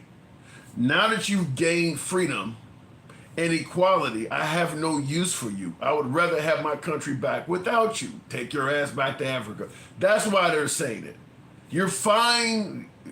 You're welcome here as long as you follow my rules, be my property, and work for me for free. But if you want to be free and have equality and shit, you can take your shit back to Africa with that. That ain't what I brought you here for. That is why they tell you that. Anyway, let me go back to the box. Tap the screen. We're very close to 100,000. Do your boy a solid. Get us on over the hump. MAGA reacts. Good evening, MAGA. Welcome to the program. I have land in Ghana, but haven't been there as of yet. I would like to see Ghana, I would like, and that's where my Ancestry.com kit told me I have in my heritage. I got Ghana. My biggest portion of it is from Ghana. MAGA reacts, good evening. Hey, what's going on? Not much at all. State of the Union. State of the Nation is what we were originally talking about, and how comfortable, how delighted, or how disappointed people are with the direction of our country. How are you feeling so far? We're 6 months in on Trump. How are you feeling so far in regards to the state of this nation? It's like a C plus, maybe B minus. B minus. It's not good. It's not as bad as it was with Biden, but it's not good either. What is he doing that you don't like? I'm surprised with a name like MAGA reacts. I would have thought you'd give him a higher grade. What is he doing that you don't like? I don't know, just too much following what Israel wants to do, too much. I don't know, just too much fucking up in the media. He's losing the rhetoric war, for lack of a better term. What about this? Well, but Trump supporters often say, don't pay attention to what he does, not what he says. So you're saying the rhetoric war. What about his policies? How do you feel about his policies? I mean, I like most of them. It's not really the policies that are the issue. It's just his direct action. Quote me or something. Give me an example. What direct actions do you have? Do you disagree with? I feel like he's not listening to the people like he normally does. Usually he's on top of what everyone's feeling. Even if they're talking about cats and dogs, he knows about it. But he's either ignoring us or he's not listening to us. I feel like he's in a fucking right-wing bubble right now. Those pro-Israel right-wingers are, and I feel like he's in a bubble and he's not hearing the left side of MAGA. Wow. I'll give you my analysis on it. It is very similar to what I think happened with Elon Musk. He don't need you anymore. I mean, when he tells you what he needed to get that second victory, he's gotten the money he needed to get in the Republican coffers to reach the top, all of the money you need to run a campaign. He got plenty of that from Elon. He's got your vote. That got him back in as a second term. He don't need you anymore. I think that's what's happening is once he got from you what he needed, there's no need to deliver anymore. You can't do nothing to him. He's going to serve out his second term regardless. I mean, so he's not legally allowed to serve a third unless something crazy happens. And at his age, that's unlikely that he'll be healthy enough to do a third term. So he don't need you. That's why he's not listening to you anymore. There's no benefit to it. No, I don't think so. Because he really wants to do a good job. I mean, you can tell by, how he cares and he talks about everything. Even though, I don't agree what he's choosing to do right now, he's still super active, more active than any president before in my lifetime. So he's out there every day talking about everything that's on the news, You get your news directly from the president. You think or Biden? You think actually threatening to take the citizenship of actual Americans is coming from a guy that wants to do a good job? I mean, I don't agree with it, but, and again, I think he's trying to distract with that more than anything. He's trying to distract from Epstein, which I don't care about Epstein, but I could say he's fucking up as far as, handling that situation. At least explain to us why you can't release it. Do you think letting Netanyahu pretty much have free reign at the American taxpayers' expense, do you think that's doing a good job? You started out by admitting that ain't, so he's doing that also. Yeah. Again, that's one of his biggest weakness. I mean, it's Biden's biggest weakness too, but yeah. It's America's biggest weakness, Israel. Yeah. I mean, I was pro-Israel the whole way through, but the last couple of months, I'm like, what are these people doing? Why would you attack Syria right now? Why do you attack Iran? Yeah. Israel, since October 7th, which they were victimized incredibly bad on October 7th by the Hamas paratroopers, but since that, they've used that traumatic event to just wreak havoc on every enemy. They've went into Yemen, Iran, Syria, as you're pointing out. Who else have they hit? I don't know if they struck any targets in Iraq or Egypt. Did they hit something? I think they accidentally bombed something in Egypt the other. I mean, they are everywhere. And then, of course, they're all over the West Bank and Gaza. I mean, they use that event as an excuse to just wreak mayhem on everybody they got any drama with. Yeah, I defended them saying that, no, they're not trying to take over the place and kill all these people. But now I hear that they're not feeding them and they're killing them every time they show up to get food. Yeah. So, I mean, I don't know. Shit's just not good right now. But, Let me ask you this. If you could go back in time, now I don't expect you to vote for Biden or Kamala Harris. I get that. But out of another 9 or 10 people from Chris Christie to Nikki Haley to Ron DeSantis, none of them Would you have not chosen any of them over Trump? No, they're worse. They're all worse. How do you know? How do you know Ron DeSantis? What about Ron DeSantis makes you say he's worse? I mean, because he's ultra conservative too. You think he'll be less Israel's puppet? He'll probably be more of an Israel puppet. But Trump, every now and then, he'll say he's pissed at them because they're not, they're not doing a good job. Yeah, but he actually talks back against Israel once in a blue moon. But MAGA reacts. What good does once in a blue moon talking back or saying you're pissed when it comes with no enforcement behind it? Okay, you spoke out against them. So what? You're not going to do it. I mean, it's like a mom who has a badass kid that threatens to spank them once in a while. There's no enforcement, though. So the kid remains one of the baddest kids you know. That ain't saying nothing. There's no benefit to that. There's a little bit of pushback. I'm going to say enforcement. There's pushback all the time. How? Give me an example. Give me an example. I mean, he held them back from attacking Iran for like months, and then I guess eventually he lost that fight. He held them back from attacking Iran. He held them back from attacking Iran. Then he joined them. You consider that some kind of achievement? I mean, they kind of forced his hand as far as they didn't force his hand to do a damn thing. Trump jumped in that shit with Netanyahu, and by all intents and purposes, looking back on it, it don't even look like we successfully completed the mission over there. By the way, all the doom and gloomers earlier saying beef is gonna skyrocket and all that shit. They don't remember like 3 weeks ago or a month ago when they said gas prices were gonna skyrocket because of the Iran situation, and it actually went down instead of went up. And they're trying to say that it's not Trump, it's the Saudis, but the Saudis are friends with him. On day one, he told the Saudis to increase production, and they increased production. And his first administration, he had them increasing and decreasing production whenever he won.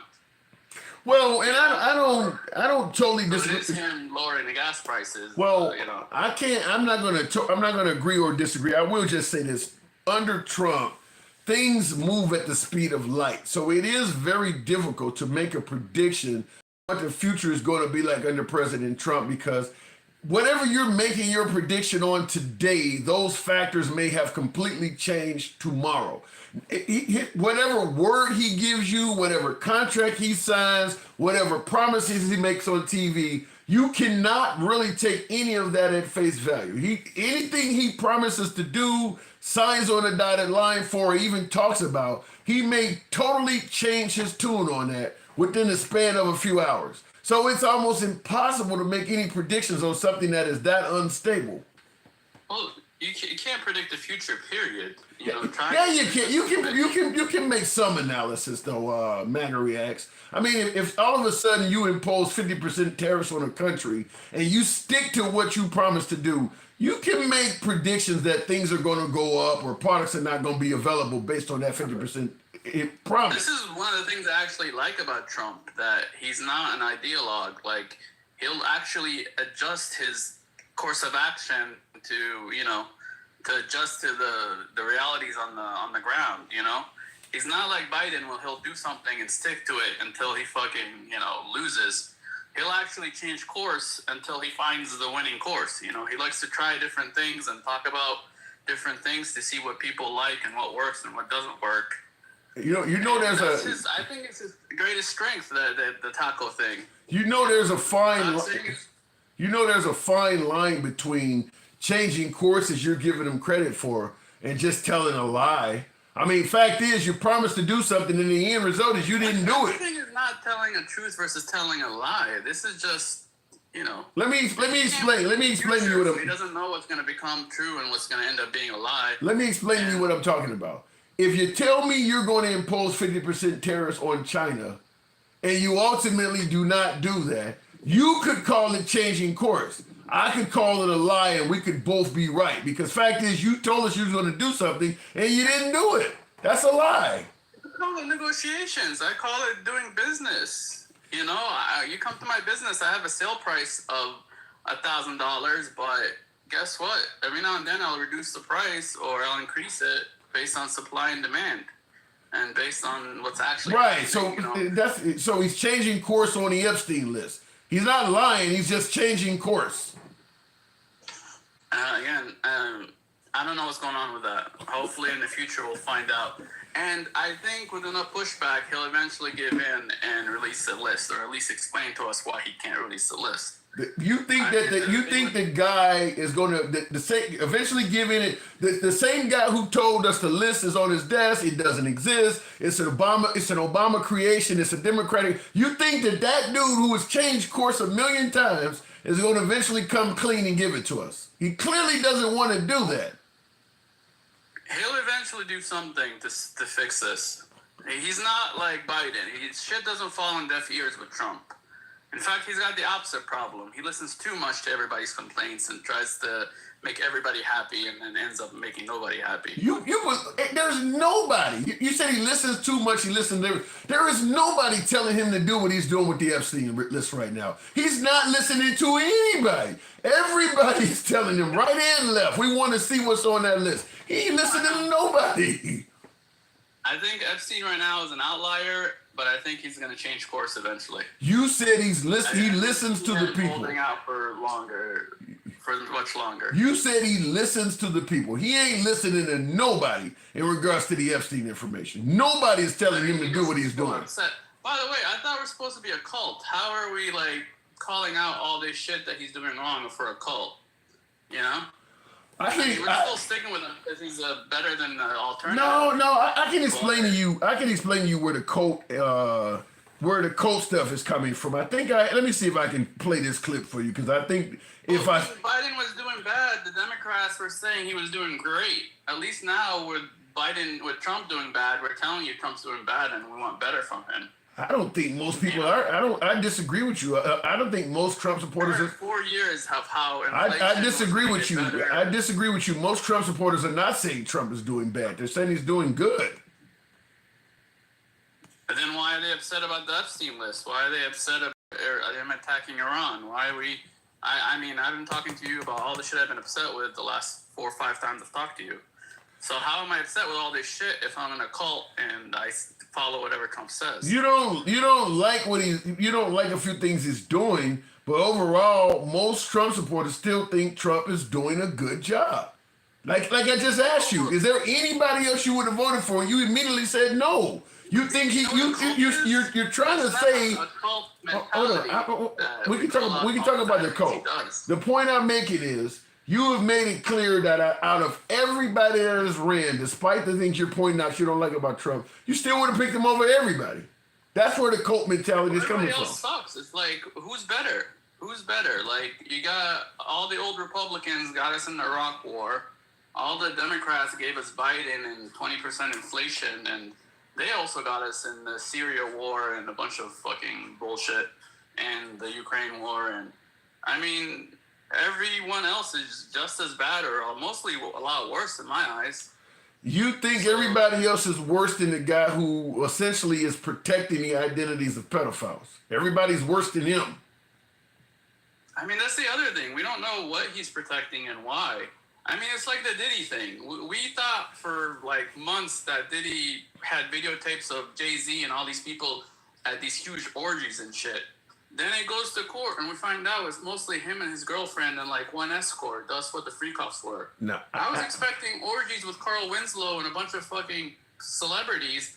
And what was the truth? It was just him and his girlfriend only. Like, you and I. I don't know if that's the case with Epstein. I really don't know what's going on. I'm just like I always tell you, I'm just gonna give it time and see what happens. And that's why people are yelling cult. Is because this guy promised to give you this. Because I'm waiting to see the truth. Because exactly that. The guy is potentially protecting the identity of pedos, and yours. Well, I'll wait until he decides. Look at all the words you use. Maybe, potentially, possibly. We don't know for a fact. We don't know anything for a fact. I'm trying my best to be kind to Epstein in that list. I'm pretty sure that there are pedos on that list, and so is most MAGA. I'm just saying allegedly because that's what you're legally supposed to say. I'm saying maybe enough, but in reality, that list contains pedos. I think we all know that. So were they protecting pedophiles too? Say that again. the Democrats under Biden, they didn't release it either. So were they protecting pedophiles too? Now, let me respond to that in detail. And right off the bat, I'll say yes, it's quite likely that there's some of that involved on the Democrat side. But let me say this. Here's one thing I find shocking about President Trump. No matter what you accuse that guy of, MAGA often responds with somebody else on the left or somebody else out in the universe that did the same thing. One thing MAGA never says is, that's wrong, he didn't do that. You never hear, I don't care if you accuse the guy of genocide or trying to restart slavery or some shit. First thing they do, well, you know what happened in Egypt. When do you get to the point where you say, our guy did not do that? Our guy is not capable of doing that. As opposed to comparing him to other bad guys that did the same thing. Whether it's separating children and families at the border. I mean, serious. Whether it's separating children and families at the border, well, Obama did that. Whether it's taking away civil rights, everything you bring up about the guy, they point to another bad guy that did the same. When do you say this guy didn't do that stuff?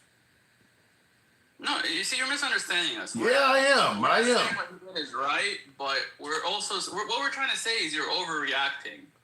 You didn't. All I want to hear is that these other people did it. All I want to hear is that you're. All I want to hear is that. All I want to hear is that you are wrong. Trump is not protecting pedos. You are wrong. Trump is not ruining families. You are wrong. Trump is not threatening civil rights. I want to hear that I'm wrong. I don't want to hear about some other guy that did it too.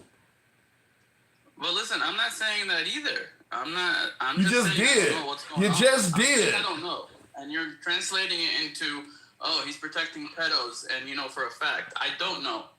I don't know the truth. Nobody knows the truth. That's why we're asking, and we're all mad at him for not telling us the truth. At the very least, he's protecting the release of the list. You would agree to that, would you not? I mean, he's going back on a promise. So yeah, at the very least, he's breaking a promise, and you know this shit's costing us time and votes and power. And for what? I don't know what he's fucking protecting. I would like to at least know that. Would you agree that he's lying when he says it's a Democratic hoax? Yes and no. He uses that word a little weird. What the hell does that mean? What does that mean? Distraction. When he says it's a Democratic hoax, he's just meaning it's a distraction, kind of like he does, you know, with using shit like this to distract from shit. The Democrats have not been talking about the Epstein list until prominent Republicans started bitching about Trump going back on his promise. The Democrats ain't got shit to do with this. I'm explaining what he's saying. Now you're defending. I'm explaining it to you. I am MAGA. You are on the left. You have problems understanding what he's doing. So I'm explaining it to you, not defending it. I'm just explaining it to you. It's a difference.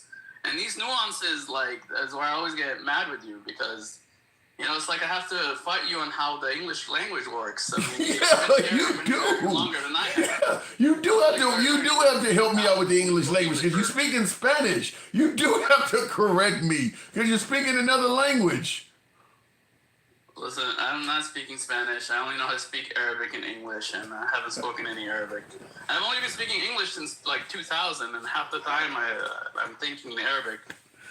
Let me ask you this. Will you at least admit when it comes to Epstein, Trump has told lies, not distractions or all these other synonyms? He's lied about stuff. Yes. Okay. We're getting somewhere now. I admit a lot of shit to you, and you act like I don't because I try to explain it to you. Just because I'm explaining it to you doesn't mean I disagree with you. I'm just trying to explain it to you. No, you rewording shit. You rewording shit. That's what you're doing. You're going from lies to distraction, and you're coming up with synonyms to lessen what he's actually doing. Because I have to be very specific with you because you don't understand like context and, you know, nuance of the English language. Nuance. Is that what it is? Nuance. Literal when it comes to Trump, and it gets like annoying because you know not all this shit's literal. Nuance. If you say you're gonna do something, MAGA, and you don't do it, it's a lie. I don't want to hear about distractions or exaggerations. Or if you say you're gonna do something and then you don't do it, you lie to the people. How about just simplicity instead of nuance? How about that? I'm with you. I'd rather he would be very simple and just get shit done and not talk so much. That should be. He doesn't need to talk right now. The Democrats are done. What are the Democrats going to run in 2020, whatever the next election is, 2028? or 2026. What are they gonna run on? The Epstein list. I don't know. Vote for us. We don't protect pedophiles, maybe. But they did protect pedophiles. Not to this level. I mean, we can talk about level. No. Actually, no, it's not. First of all, we can say Biden didn't release the list, but Biden ain't in pictures with the dude. Biden didn't say it was a hoax. Trump went way beyond. Trump went way beyond. This dude was with most of the powerful people. Anyone from New York that had any kind of power has a picture with Epstein. I mean, Clinton, fucking Bill Maher, There's a bunch of people. No, we're talking about, you said a picture with Epstein. Trump, I mean, you can go on Google and come up with a file of pictures that Trump has with this guy. I don't know any other celebrity that's taken more photos and stuff with Epstein than Trump has. And in the photos are underage girls in many of this stuff. Not with Trump, not as far as I've seen. You ain't seen enough then, because there's plenty of it out there. Listen, Trump was partying his entire life. I'm sure he's got pictures with everybody. Right, partying with underage girls. Like Tyson, he's got pictures probably with Cosby. He's got pictures with R. Kelly, I'm sure. And you say pictures for a celebrity, like. And you think this stuff is making him look better? He got pictures with R. Kelly. He got pictures with Cosby. He got pictures with. He stood in lines for people to take pictures of him at events. That's his life. Oh my God. Okay. You know, the parties he was at. First of all, they're all in the 80s. Yeah. He got pictures with R. Kelly. I mean, we don't see any connection. Pictures with Bill Cosby, pictures with R. Kelly. You don't see any connection to all those dudes. All right, MAGA. All of them because they're all, you know, they've all been. They all been raping people. That's what they all been doing. They all been raping people. That's the connection. But he's also got, you know, he's also donated to fucking Harris. He's donated to Biden. He's donated to Clinton. I'm sure he's got plenty of pictures with both Clintons. I mean, who doesn't he have pictures with? What are you gonna say next? He raped one of them at an HBCU that they donated money to. I gotta move it on. MAGA, appreciate you coming through. No problem. All right. He got pictures with Bill Cosby, pictures with R. Kelly. Like, you're not helping him out by saying that. Wow. Tap the screen. Tap the screen. Get the likes up to 110,000. Oh my God, that was funny. You're right. Trump, GOP, Dems, all protecting on PD. But like I said, Ed, in regards to saying, well, Trump didn't just protect Epstein or pedos, so did Biden, you know, and things like that. When, as I stated before, when do we get to the part where we say, no, Trump didn't do this stuff? If the defense for Trump, anytime Trump is accused of doing something wrong, if the only defense is to point to somebody else that's done something wrong as well, that ain't defending Trump. If you got to point to other bad guys, then they all just bad. What happened to Drain the Swamp? Whatever happened to that stuff? The only way to make Trump not look so bad is to point out another swamp creature that did the same shit. Like, you can't bring up anything Trump has done and have MAGA simply say, no, he didn't do that. Just, no, he didn't do that. Instead, no, you got to point to somebody else who did the same thing. That ain't defending him. That's just saying there are other bad people out there too. When do we get to the point where you just simply say he did not do that? That's what he promised, to drain the swamp and not do this stuff. Not get in there and do it and say, well, make sure you blame the liberals before me that did the same thing. That wasn't what he ran on, which is why I keep saying, I don't know why people are saying he's a great president with that stuff out there. The answer to this stuff should be, no, he's not protecting pedos. No, he's not being corrupt. No, not other politicians did it too. That's what we're hearing, is just pointing to other bad guys. That doesn't defend him. That just says he's in the swamp with everybody else. Trump can do no wrong, says only Lord knows. That's what I'm starting to think. New people act like the president is their daddy. He's a person we hired to do a job. He's your quote boss or CEO. We don't get any emotions with them. I don't know if it's emotional. I think that if you promise to do something, you don't do it. People are going to hold you accountable on that. And then, of course, if there is a segment of the population that does not want that person held accountable, that's when the emotions come in. I mean, like, to me, something I could easily see where emotions come in is the whole notion that the Democrats are the ones that perpetrated the Epstein stuff. That did not come from the Democratic Party. During the Biden administration, there were not a bunch of Democrats talking about that was all over right-wing media. Ever since Epstein has been in the limelight about that shit, where he lost his life was taken, or he lost his life, or he took his own life, however the hell he passed away.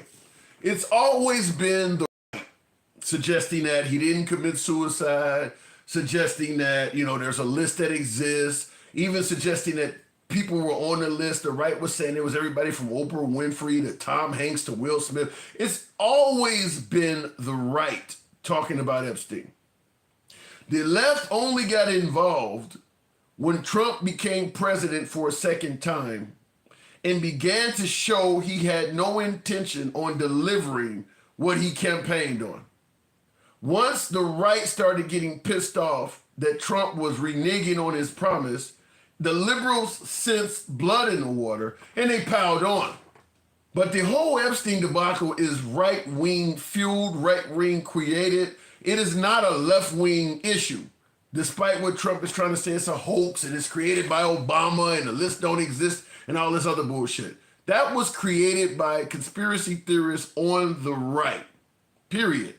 And if Trump had delivered it, you wouldn't have heard the liberals say anything about it. The liberals are only on it because there's blood in the water under my enemy, the enemy of my enemy, the enemy of my enemy is my friend mindset. That's where the liberals come in. It's because they can sense that some MAGA are pissed off with Trump, so they're going to try to egg it on, the same way Trump would do. If some Democrats get pissed off with Biden or Obama, Trump would jump in and try to egg it on. That's what the Democrats are doing. They're playing politics, but they didn't create this whole event. It's not a Democratic hoax, as Trump is saying. Megyn Kelly and Ben Shapiro and Candace Owens, all these people going ape shit about Trump reneging on his promise. Those aren't Democrats. None of those folks are Democrats. If Bill Clinton is on the list, release the list. And I'll say this real quick, because you hear everybody say that if Trump is on the list, Biden would have released the list, because Biden obviously did not want Trump to get elected. So if his greatest enemy is on the list, then Biden would have definitely released the list. So indicating that means Trump would not be on the list. If Biden didn't release the list, that's a guarantee that Trump's not on it. I'm going to tell you something. Bill Clinton's name is all over the list. Everybody knows Bill Clinton. I think 27 times. Bill Clinton is on the flight log like 27 times. Yet you notice Trump is telling people to stop talking about it. Trump is no fan of the Clintons. Trump clearly sees the Clintons as enemies. So Trump has an enemy on the list. He ain't releasing it. So that blows apart any notion that if a person's enemy is on the list, they're going to release it. That's what they're saying about Biden. His enemy is on the list, meaning Trump. So that means Biden would release the list because his enemy is on it. Well, Trump has an enemy on it too, Bill Clinton. And you notice he ain't trying to release it. So that blows that theory out of the water that if my enemy is on the list, I'm going to release it. Trump is not only releasing the list, he's demanding we stop talking about it. So that blows that theory completely out of the water. And I'll tell you one thing about Bill Clinton being on the list. During Epstein's heyday, when he was doing all this shit, during Bill Clinton's prime, when he was capable of doing all this shit, Trump and Bill Clinton weren't enemies back then. They were buddy-buddy. During the time when these men were young enough to actually take advantage of the services provided by Epstein, they were all friends. Trump can tell you, when during the death of Epstein, how he hasn't talked to the guy in 15 years. Obviously, he's no fan of the Clintons right now. But during the time when these men would have been in their 40s and 50s, probably early 60s, they were all buddy-buddy. the time that they would have been at the ripe age to actually want that stuff. Yeah, dude, Trump is 79 years old now. Of course he's not going to get involved with the services of somebody like that. It's 79. But when he was 59, he was buddies with Bill Clinton. He was buddies with Epstein. So people don't realize that when they're looking at all this stuff. All of those men were friends and associates with each other. Trump was at the Clintons' wedding. Trump was friends with the Clintons back then. He was friends with them. Handsome, Majin, Boo. Tim Beautiful, making them look dumb on MAGA. How flat out is MAGA reaction so stupid. He can't see the puzzle in front of his face. It's a crime area. MAGA reacts is for this, oh my God, complete ridiculous. MAGA reacts likes to push back. Listen, I enjoy a spirited conversation, a spirited debate. MAGA reacts likes to push back. That's what you're going to kind of get. Let me go back to the box. But yeah, fact is, during the time when Bill Clinton would have been in his prime, enjoying the services of Epstein, Trump was a close friend and associate of Bill Clinton. They were not enemies back then. Trump and the Clintons didn't really have a falling out until Hillary Clinton started running for president. Before that, they were not at odds with each other. Mike, good evening. Welcome to the program, Mike. Hey, what's going on, Jay? Thanks for holding on. Yeah, what's up, man? What am I getting wrong with this whole thing? Now, you heard MAGA React suggest that maybe we're getting Trump wrong. He's not actually telling lies, that we're just taking him out of context, or not understanding that some of this stuff is just simply a diversion. Yeah, I was trying to tell MAGA Reacts in the comments to use his right hand instead of his left, because he needs to switch up, because this left one is just getting ridiculous. Listen, Tim, think about, I want you to think about this. We're talking about Epstein. We're not talking about all the previous allegations that he's had with women, talking about he's either groped them or touched them or raped them, going back decades. Yeah. There's nothing I just said that's not true, right? Right. And I said allegations. What baffles me is how people can ignore decades of allegations. All of these people in different decades and different years from different parts of the country, they've all conspired over 40 years to somehow 40 years to somehow trap this one person. Yeah. Or plus the Eugene Carroll, and then add Epstein onto that, and then grab him by the you know what, and then add all of those things and say, is it less or more likely that he's on that list? That's kind of the gangster grandma approach. Walks like a duck, talks like a duck. Like there's enough. And by the way, I will push back a little bit when you say that they're ignoring it. They're ignoring it in regards to Trump. If all of this, if Bill Clinton or any other human being in existence had all of the same stuff you're talking about pending and allegations made on them, I don't think they would ignore it. It's just because it's Trump, I think. They wouldn't ignore this if it. Listen, I don't know if MAGA reacts. No, he doesn't have a girlfriend. But say, let's act like he did have a woman. Okay, so let's act like he did have a woman. All right. Would you think he would ignore if his woman was coming home from work telling him that this man at her job was doing this behavior repeatedly? No. Would he ignore it? I don't think so. Would you ignore it? No, it's too much circumstantial evidence to just dismiss all of it. Yeah. Yeah, it's too much. And for people to sit here and continue to ignore it and say the Clinton, I don't care who's on the list. You've heard me say that already. Bill might be on the list. He's probably on the list. Yeah. I have no qualms about who's on it. I do know this, and that Tim, you and I have had this conversation multiple times. There's two things that most men will vehemently push back against: being called a snitch or a rat, and being called a P3O. Yeah. Those are the two things men will be like, listen, you can say a lot about me, but I'm not letting you get away with those two things. Yeah. So I agree. He's working so hard to not do it, to the point where Congress just went into recess, or about to go into recess, until September. I heard that they suddenly they suddenly don't want this stuff as much as they originally sounded. Trump has probably made a bunch of personal phone calls to each one of them. But the problem is, yes. So hear me out. He's had all those people looking at all of those hundreds of thousands of pages of documents and are trying to take out any Trump's name in any reference, right? Mm-hmm. Well, if he's in there a lot, you'll never have a complete story. Yeah, you're not going to. And listen, I think it's safe to assume, based on Trump's prior actions of saying the list didn't exist, first it was on his desk, then it didn't exist, to it's a Democratic hoax. I think it's safe to assume under the Trump administration, you're never going to get everything in existence on Epstein. I think he's made it clear that he would rather really make this stuff go away, but they're forcing his hand, so he's going to let as little trickle down each time until people shut up. But it's pretty clear he does not want this to come out. It is clear. And here's the thing. His supporters are going to need to see concrete. Even if the documents came out with his name in there, they would say you're taking it out of context, right? I mean, I don't think they truly care. Like MAGA reacts, he's never going to change his support for Trump, no matter what he. Well, he's giving him a C plus. 11. Well, he's saying he's not happy.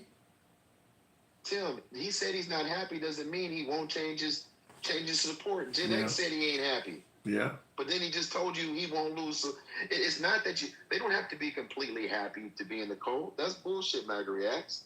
Because the whole point of being in the cold is no matter what they do that upsets you, you will continue to support. That's the cultish behavior part, right? It's not that you agree with them no matter what they do in the air. It's not that. It's when you see the thing in front of you that you would normally not accept and you do it anyway, you make excuses for it. That's the cultish behavior. Yeah. I don't think that they're at risk of not riding with Trump. As you heard MAGA react say, out of all the other 9 Republicans from DeSantis to Nikki Haley and all, he still would have picked Trump. So, and none of those folks are hiding the Epstein list or none of that kind of stuff. And he still would have picked Trump over those people. So you make a good point. Okay, you're not happy with what he's doing, but you still will support him. You still would pick him over everybody else. 100%. And here's the thing. Why do you think they're suspending Congress right now? Why do you think Obama's name came back up in this bogus treasonous indictment and stuff? I mean, all of that is to get, and that's for his base. That's to get them refocused. That's how little he thinks about your ability to process information. Is he'll throw you something back up and you'll go squirrel, and you'll turn to that thing, and now they're talking about it. Yeah. That's how little he thinks about his supporters. Think about it, Tim. I'm saying it the other way. But did you hear what I said? Did you hear what I said earlier, though? He's in a position where he don't need you no more. You're right. And I could hear it in MAGA React's voice. It's like he's looking for a new fluffer. And MAGA React is feeling dejected. Because he don't need you no more. Yeah. He don't need both hands no more, MAGA. And but you're right. But he told them he didn't need them anymore. Like, this is the biggest pimp shit you've ever heard. Like, bitch, I don't need you no more. I mean, that's what you see. That's what you see the lady on TikTok saying. You know, she's the one, the Venezuelan lady. We love you, Trump. And then you hear her later saying he used us. I mean, once he got what he wanted, he didn't need you no more. I mean, he never had any intention of fulfilling that campaign promise. He made that campaign promise to get your vote. Once he got your vote, he didn't need you no more. I really think even with $350 million, he's doing Elon like that. Once he got your money to help him get in office, you put the e-vehicle mandate and all that stuff, but he don't need you no more. And that's what's happening is these folks don't realize that. They're not even paying attention. Wasn't him and Rupert Murdoch tight? They was tight. Yeah. Now he's suing them. They was tight. Yeah. I mean, it doesn't matter who it is. Listen, he hasn't.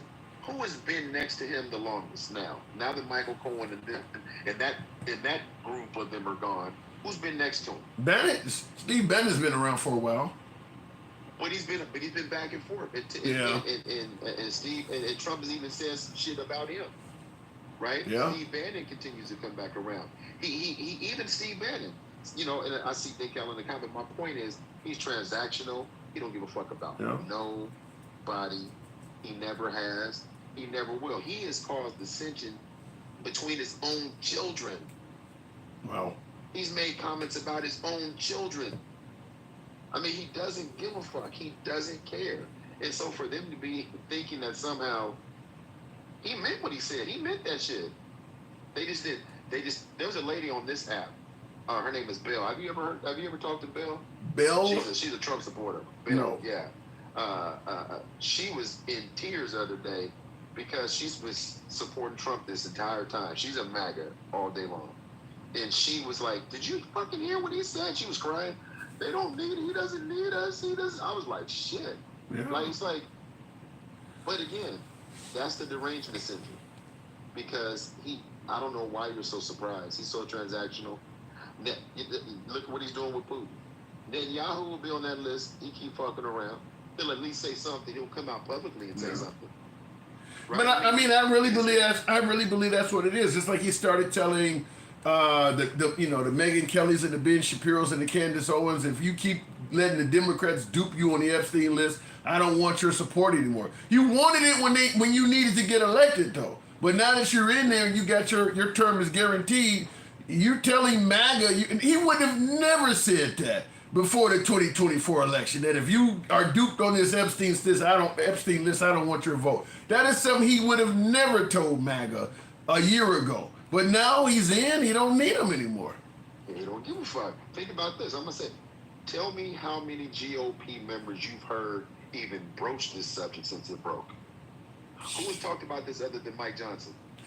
And Mike Johnson don't change this too. Right. How many have come out and said what Trump is saying about this Epstein list? How many? Can you name me one?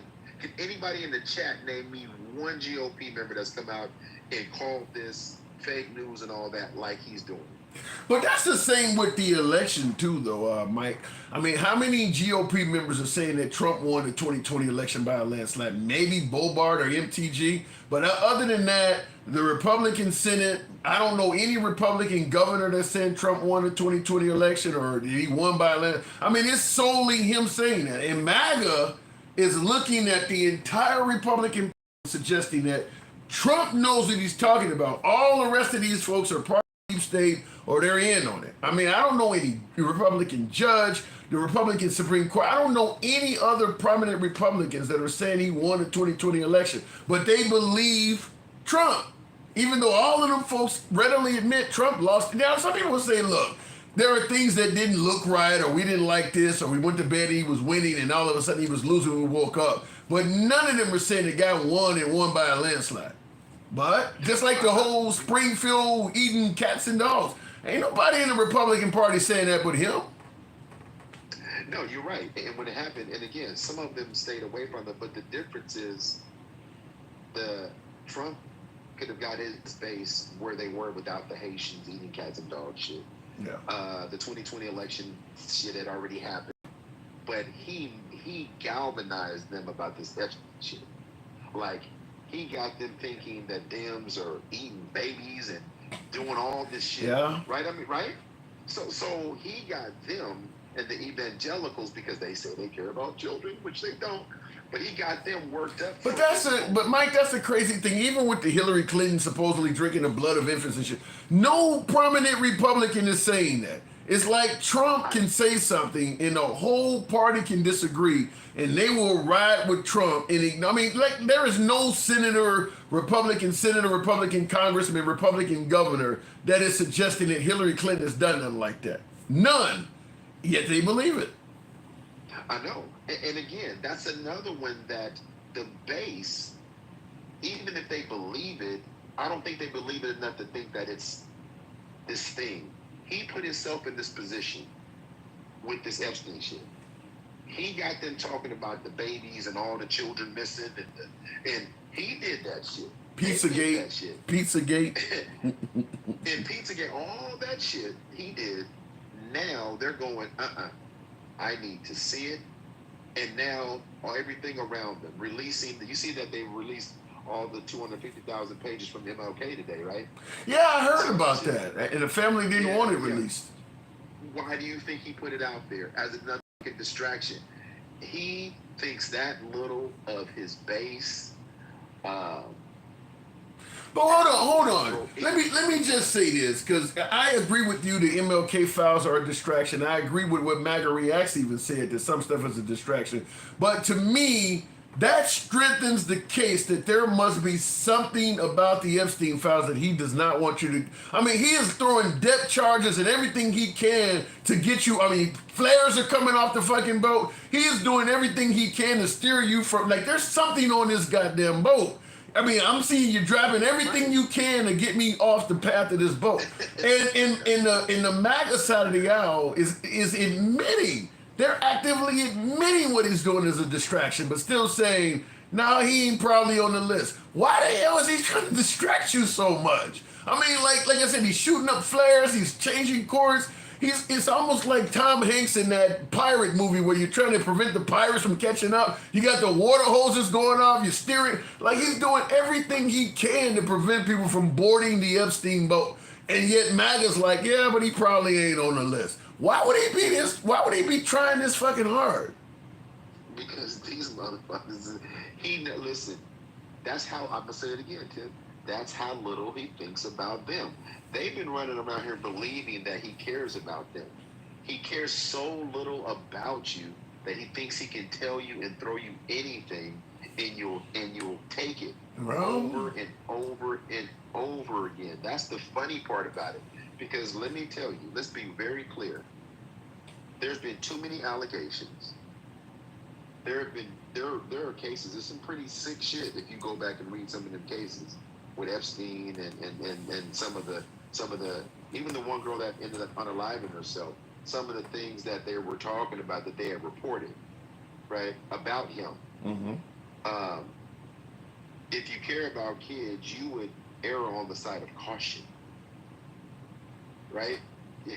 Talking about children, this is no time that, this is not a subject that you can err or wrong. It's not a bad baseball. I'm going to tell you this, kid. I'm going to simply say this. In regards to the, people say, well, if this is so bad, why didn't Biden release the list? I'm just going to tell you, if Biden was, changing course and shooting out flares and depth charges and shit to steer you off his path as much as Trump is doing, I would have been criticizing Biden like crazy on my shows. I would have been Biden didn't release the list, but he also didn't do all this shit to steer people off the path, calling it a hoax. And Trump is doing a lot, tweeting out, stop talking about Epstein. He's doing everything possible to shake people off to the point where you're starting to realize there must be something on that boat they don't want us to get on. I've never seen somebody do this much evasive maneuvers to prevent people from knowing what's going on. He is really trying to shake that. But the one thing he hasn't done, and you correct me if I'm wrong. The one thing he hasn't done is deny it. Deny himself. No. He hasn't denied. He said they fell out or whatever, but he hasn't denied. I haven't heard him deny shit. It's a good point. I haven't heard him be. He's trying to throw everybody off, but he's not doing it from a position of innocence. Well, I got in the comments. JT Hayer, I think, says he has denied. I haven't heard him. My guess is he probably would deny it. You're not going to come out and admit you've been with underage kids. He probably would deny it if push comes to shove. But I don't recall hearing him deny it. But I would expect he would deny it. Well, here's the thing. Even if he has denied it, we shouldn't be fishing to find him taking that position. Yeah. That should be at the center of all of this. It shouldn't be his supporters are weaklings and they're being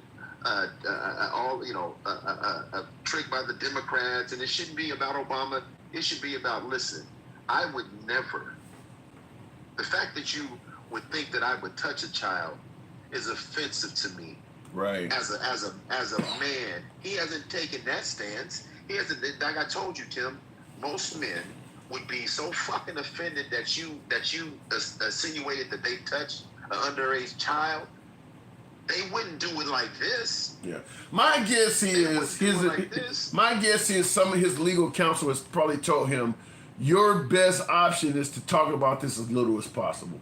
That way you can't get caught up in lies, and your best option is to talk about this, because Trump he does have a slip of the tongue, and I'm going to speak. In reality, he lies, but I'm going to take the MAGA reacts mindset and say he has a slip of the tongue many times. So his legal counsel probably realizes that. So just to prevent yourself from getting caught up in anything in the future, just don't talk about this subject at all. Treat it like Fight Club. Just don't talk about it.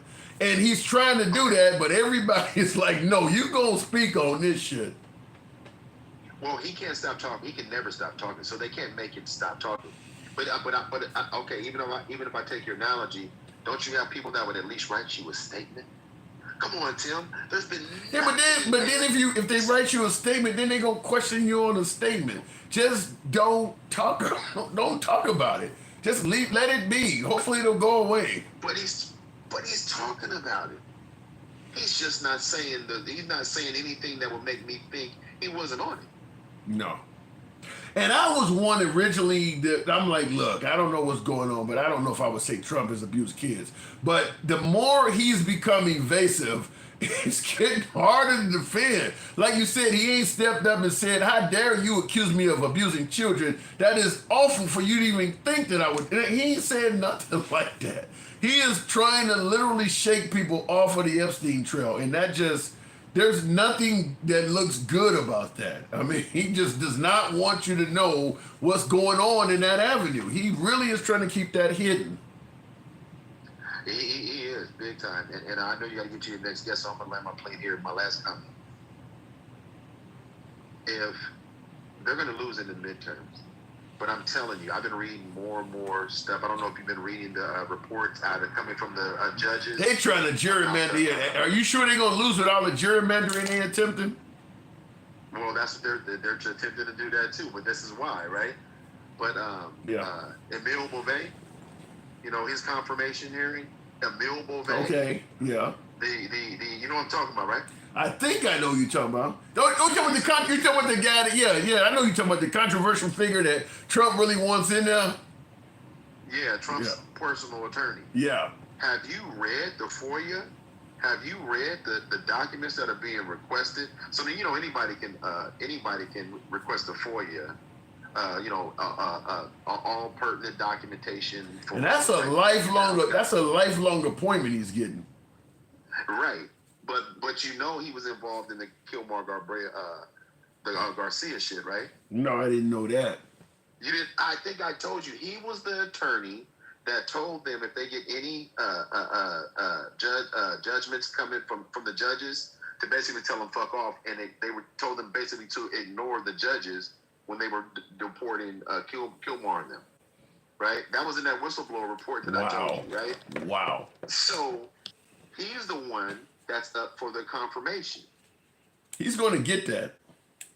Well, it's a lot going on behind the scenes. It's a lot of shit going on.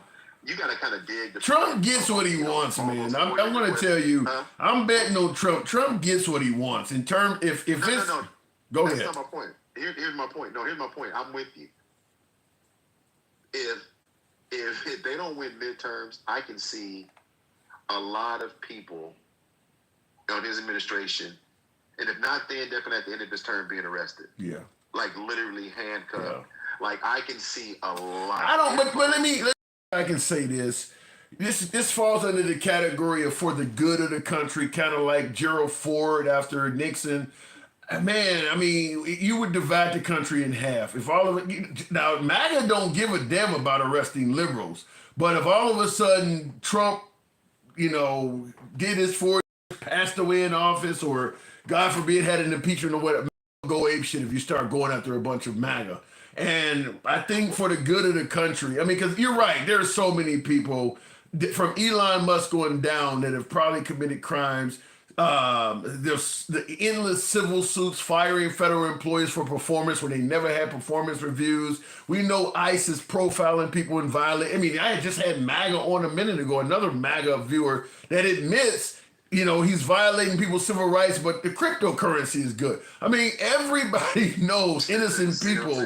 Yeah, everybody knows innocent people under this administration are getting hurt. Everybody knows that. So there will be plenty of criminal charges available to go around, but do you divide the country in half by doing that? Yep, and I'm gonna tell you why. Because it got divided in half because they didn't do that. Because here's what I told you this before. It got divided because the Democrats let those anomalies during the election that I think any other time they would have contested. They let it ride because we just came out of the 4 years of Trump contesting. That's what I believe. Yeah, I definitely believe the likes of Tom Homan and Kristi Noem would be all of the immigration people. They definitely, Rubio, yeah. Listen, yeah. And the only reason I'm saying it, when you read these docs, when you got to go read the court docs, and you got to read what the judges are saying and what the judges are asking for that we're not seeing on mainstream TV because for whatever reason they're not putting it out of there. They're asking them for a lot of they're making everybody's job being so detailed about what they're asking, right? Does that make sense, Tim? Yeah, it makes sense. Does that make sense? Yeah. Can you hear me? Yeah, I can hear you. So they're being so detailed that they're forcing everybody that's got to fulfill that request. There's no room to misunderstand what they're asking for, who they're asking for, search terms. I mean, they're being very deliberate, and I can see everybody, the gnomes, I can see them all end up getting arrested. I can definitely see a lot of people getting prosecuted. I can't disagree with you whatsoever on that. I mean, like I said, there's just been so many innocents that has been hurt on this. People have served time in jail. People have been detained by ICE that didn't have no right to hold them. People are getting harmed. I'm certain. I think even MAGA realizes that. They just believe Trump is trying to do what's best for the country. But I think even MAGA realizes innocent people are being harmed. It's just not me, so I don't care. But yeah, innocent people are getting harmed everywhere by this. But as you rightfully pointed out, Mike, I do got to move it on. Man, I think that would really put the country at odds if everybody just starts getting arrested, though. I don't know. I'm gonna send you something. I'm gonna text you some stuff because I actually filled out a FOIA request. I'm gonna send you some stuff. Yeah, I think yeah. All right. I don't think they'll avoid it.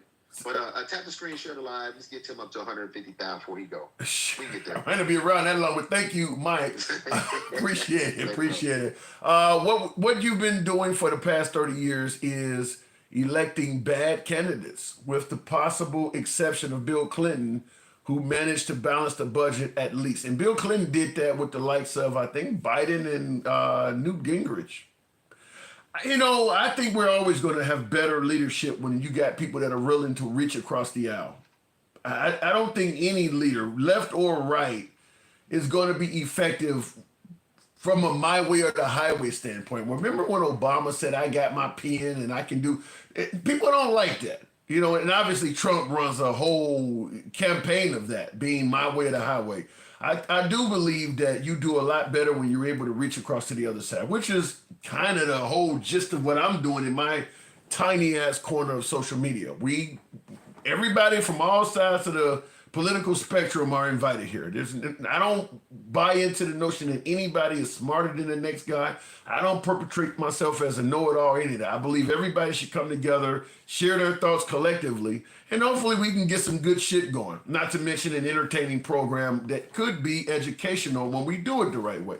But yeah, my way or the highway, I know more about this and that than anybody else. I just think that's a bad idea. I see Landon C64 saying you're MAGA. Okay. All right. Did you see what Obama said? Every young boy needs a gay man in his life. I heard that. I didn't see it, but I know the right has been going apeshit.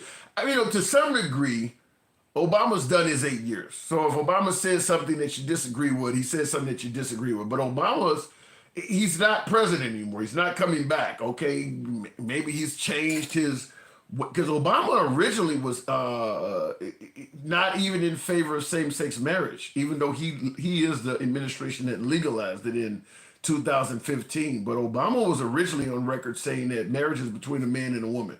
So if he's now suggesting that every man needs a gay dude in his life, I don't know. I don't think that every guy needs a gay. But I will say this, though. I am a fan of experiencing diversity. up to and including members of the LGBT community. I don't think you need a gay guy in your life, but I do think it helps us all when we have access to people who are not like us. That's what helps reduce stereotypes, bigotry, and God forbid racism. When you actually have access to the other side, you start realizing a lot of the shit you've been taught in regards to bigotry, stereotyping, and hating people is not true. But if all you have is the media or your racist ass uncle or grandfather and no experience to that side, you tend to believe your racist ass uncle or grandfather. So I do believe it's, just like with the LGBTQ community. People who do not have access to that community believes that they're out actively seeking to harm children. No, Epstein is doing that. Fact is, most of the folks that are harming children are straight men. And to a lesser degree, straight women. Your child is far more in danger hanging around a straight person, a heterosexual person, than they are somebody from the LGBTQ community. Those are not the people that kids. It's your counselor, your fucking football coach. A lot of high school and elementary school teachers, females, are having sexual relationships with their students. It's straight people. I don't know why the hell the LGBTQ community are the ones that are getting all the flack for, I don't want to shove down my my kids' throats, and it's gonna be harmful for the kids. No, the Girl Scout and Boy Scout coaches are the ones that's banging your damn kid. The religious folks are the ones, the priest you left them around. You sent them to Boy Scouts over summer. That's the dude that's getting your fucking kid. It ain't this dude hanging out at a drag queen show. You don't want your kid. I don't know why people think that, other than the potential for hate. But fact is, the heterosexual community is significantly, with emphasis on significantly, more abusive to children than the gay community or the LGBTQ community is. It's significantly more heterosexual people abusing kids than the LGBTQ community. But yet people continue leaving their kids for straight people and blaming the gays. Anyhow, I do appreciate 112. We almost got to 120. Nevertheless, I do have to get up and work for the man in the morning. I always appreciate when you folks tune in, regardless if you have an agreement that disagrees with yours truly or agrees with me. This is how the program works. When we say we go left of Bernie Sanders to I'm having dinner with Q, we mean it. So understand, we will always maintain an uncensored program. We will always maintain an audience that's MAGA friendly, regardless of your political affiliation. And if you enjoy this type of dialogue most weeknights, feel free to follow the program if you're watching on Instagram or TikTok. Give your boy a sub if you're watching on YouTube. Real quick before I log off, Nate says you are blazed as a motherfucker. Let me make something clear to you, Nate. I just have naturally dark eyes for some fucking reason. I've never tried marijuana. I've never even had a wine cooler. Never tried cigarette. Never tried any narcotic. Nothing. Never had a beer in my life. I'm 100% permanently sober, despite the fucked up look I may have on my eyes. Anyway, thank you folks for tuning in. I'll certainly catch you guys tomorrow. Like I said, get your boy a sub if you enjoy watching on YouTube. Follow the program if you're watching on Instagram or TikTok. Nevertheless, Landon C64 said I'm selling out. Selling out to who? I'll catch you guys tomorrow. Y'all take care. Stay safe. Selling out, huh? I didn't know I was doing that. Wow, I'm selling out. Jesus Christ. What are they saying? What will they say next, folks? What will they say? He's saying the boy is selling out.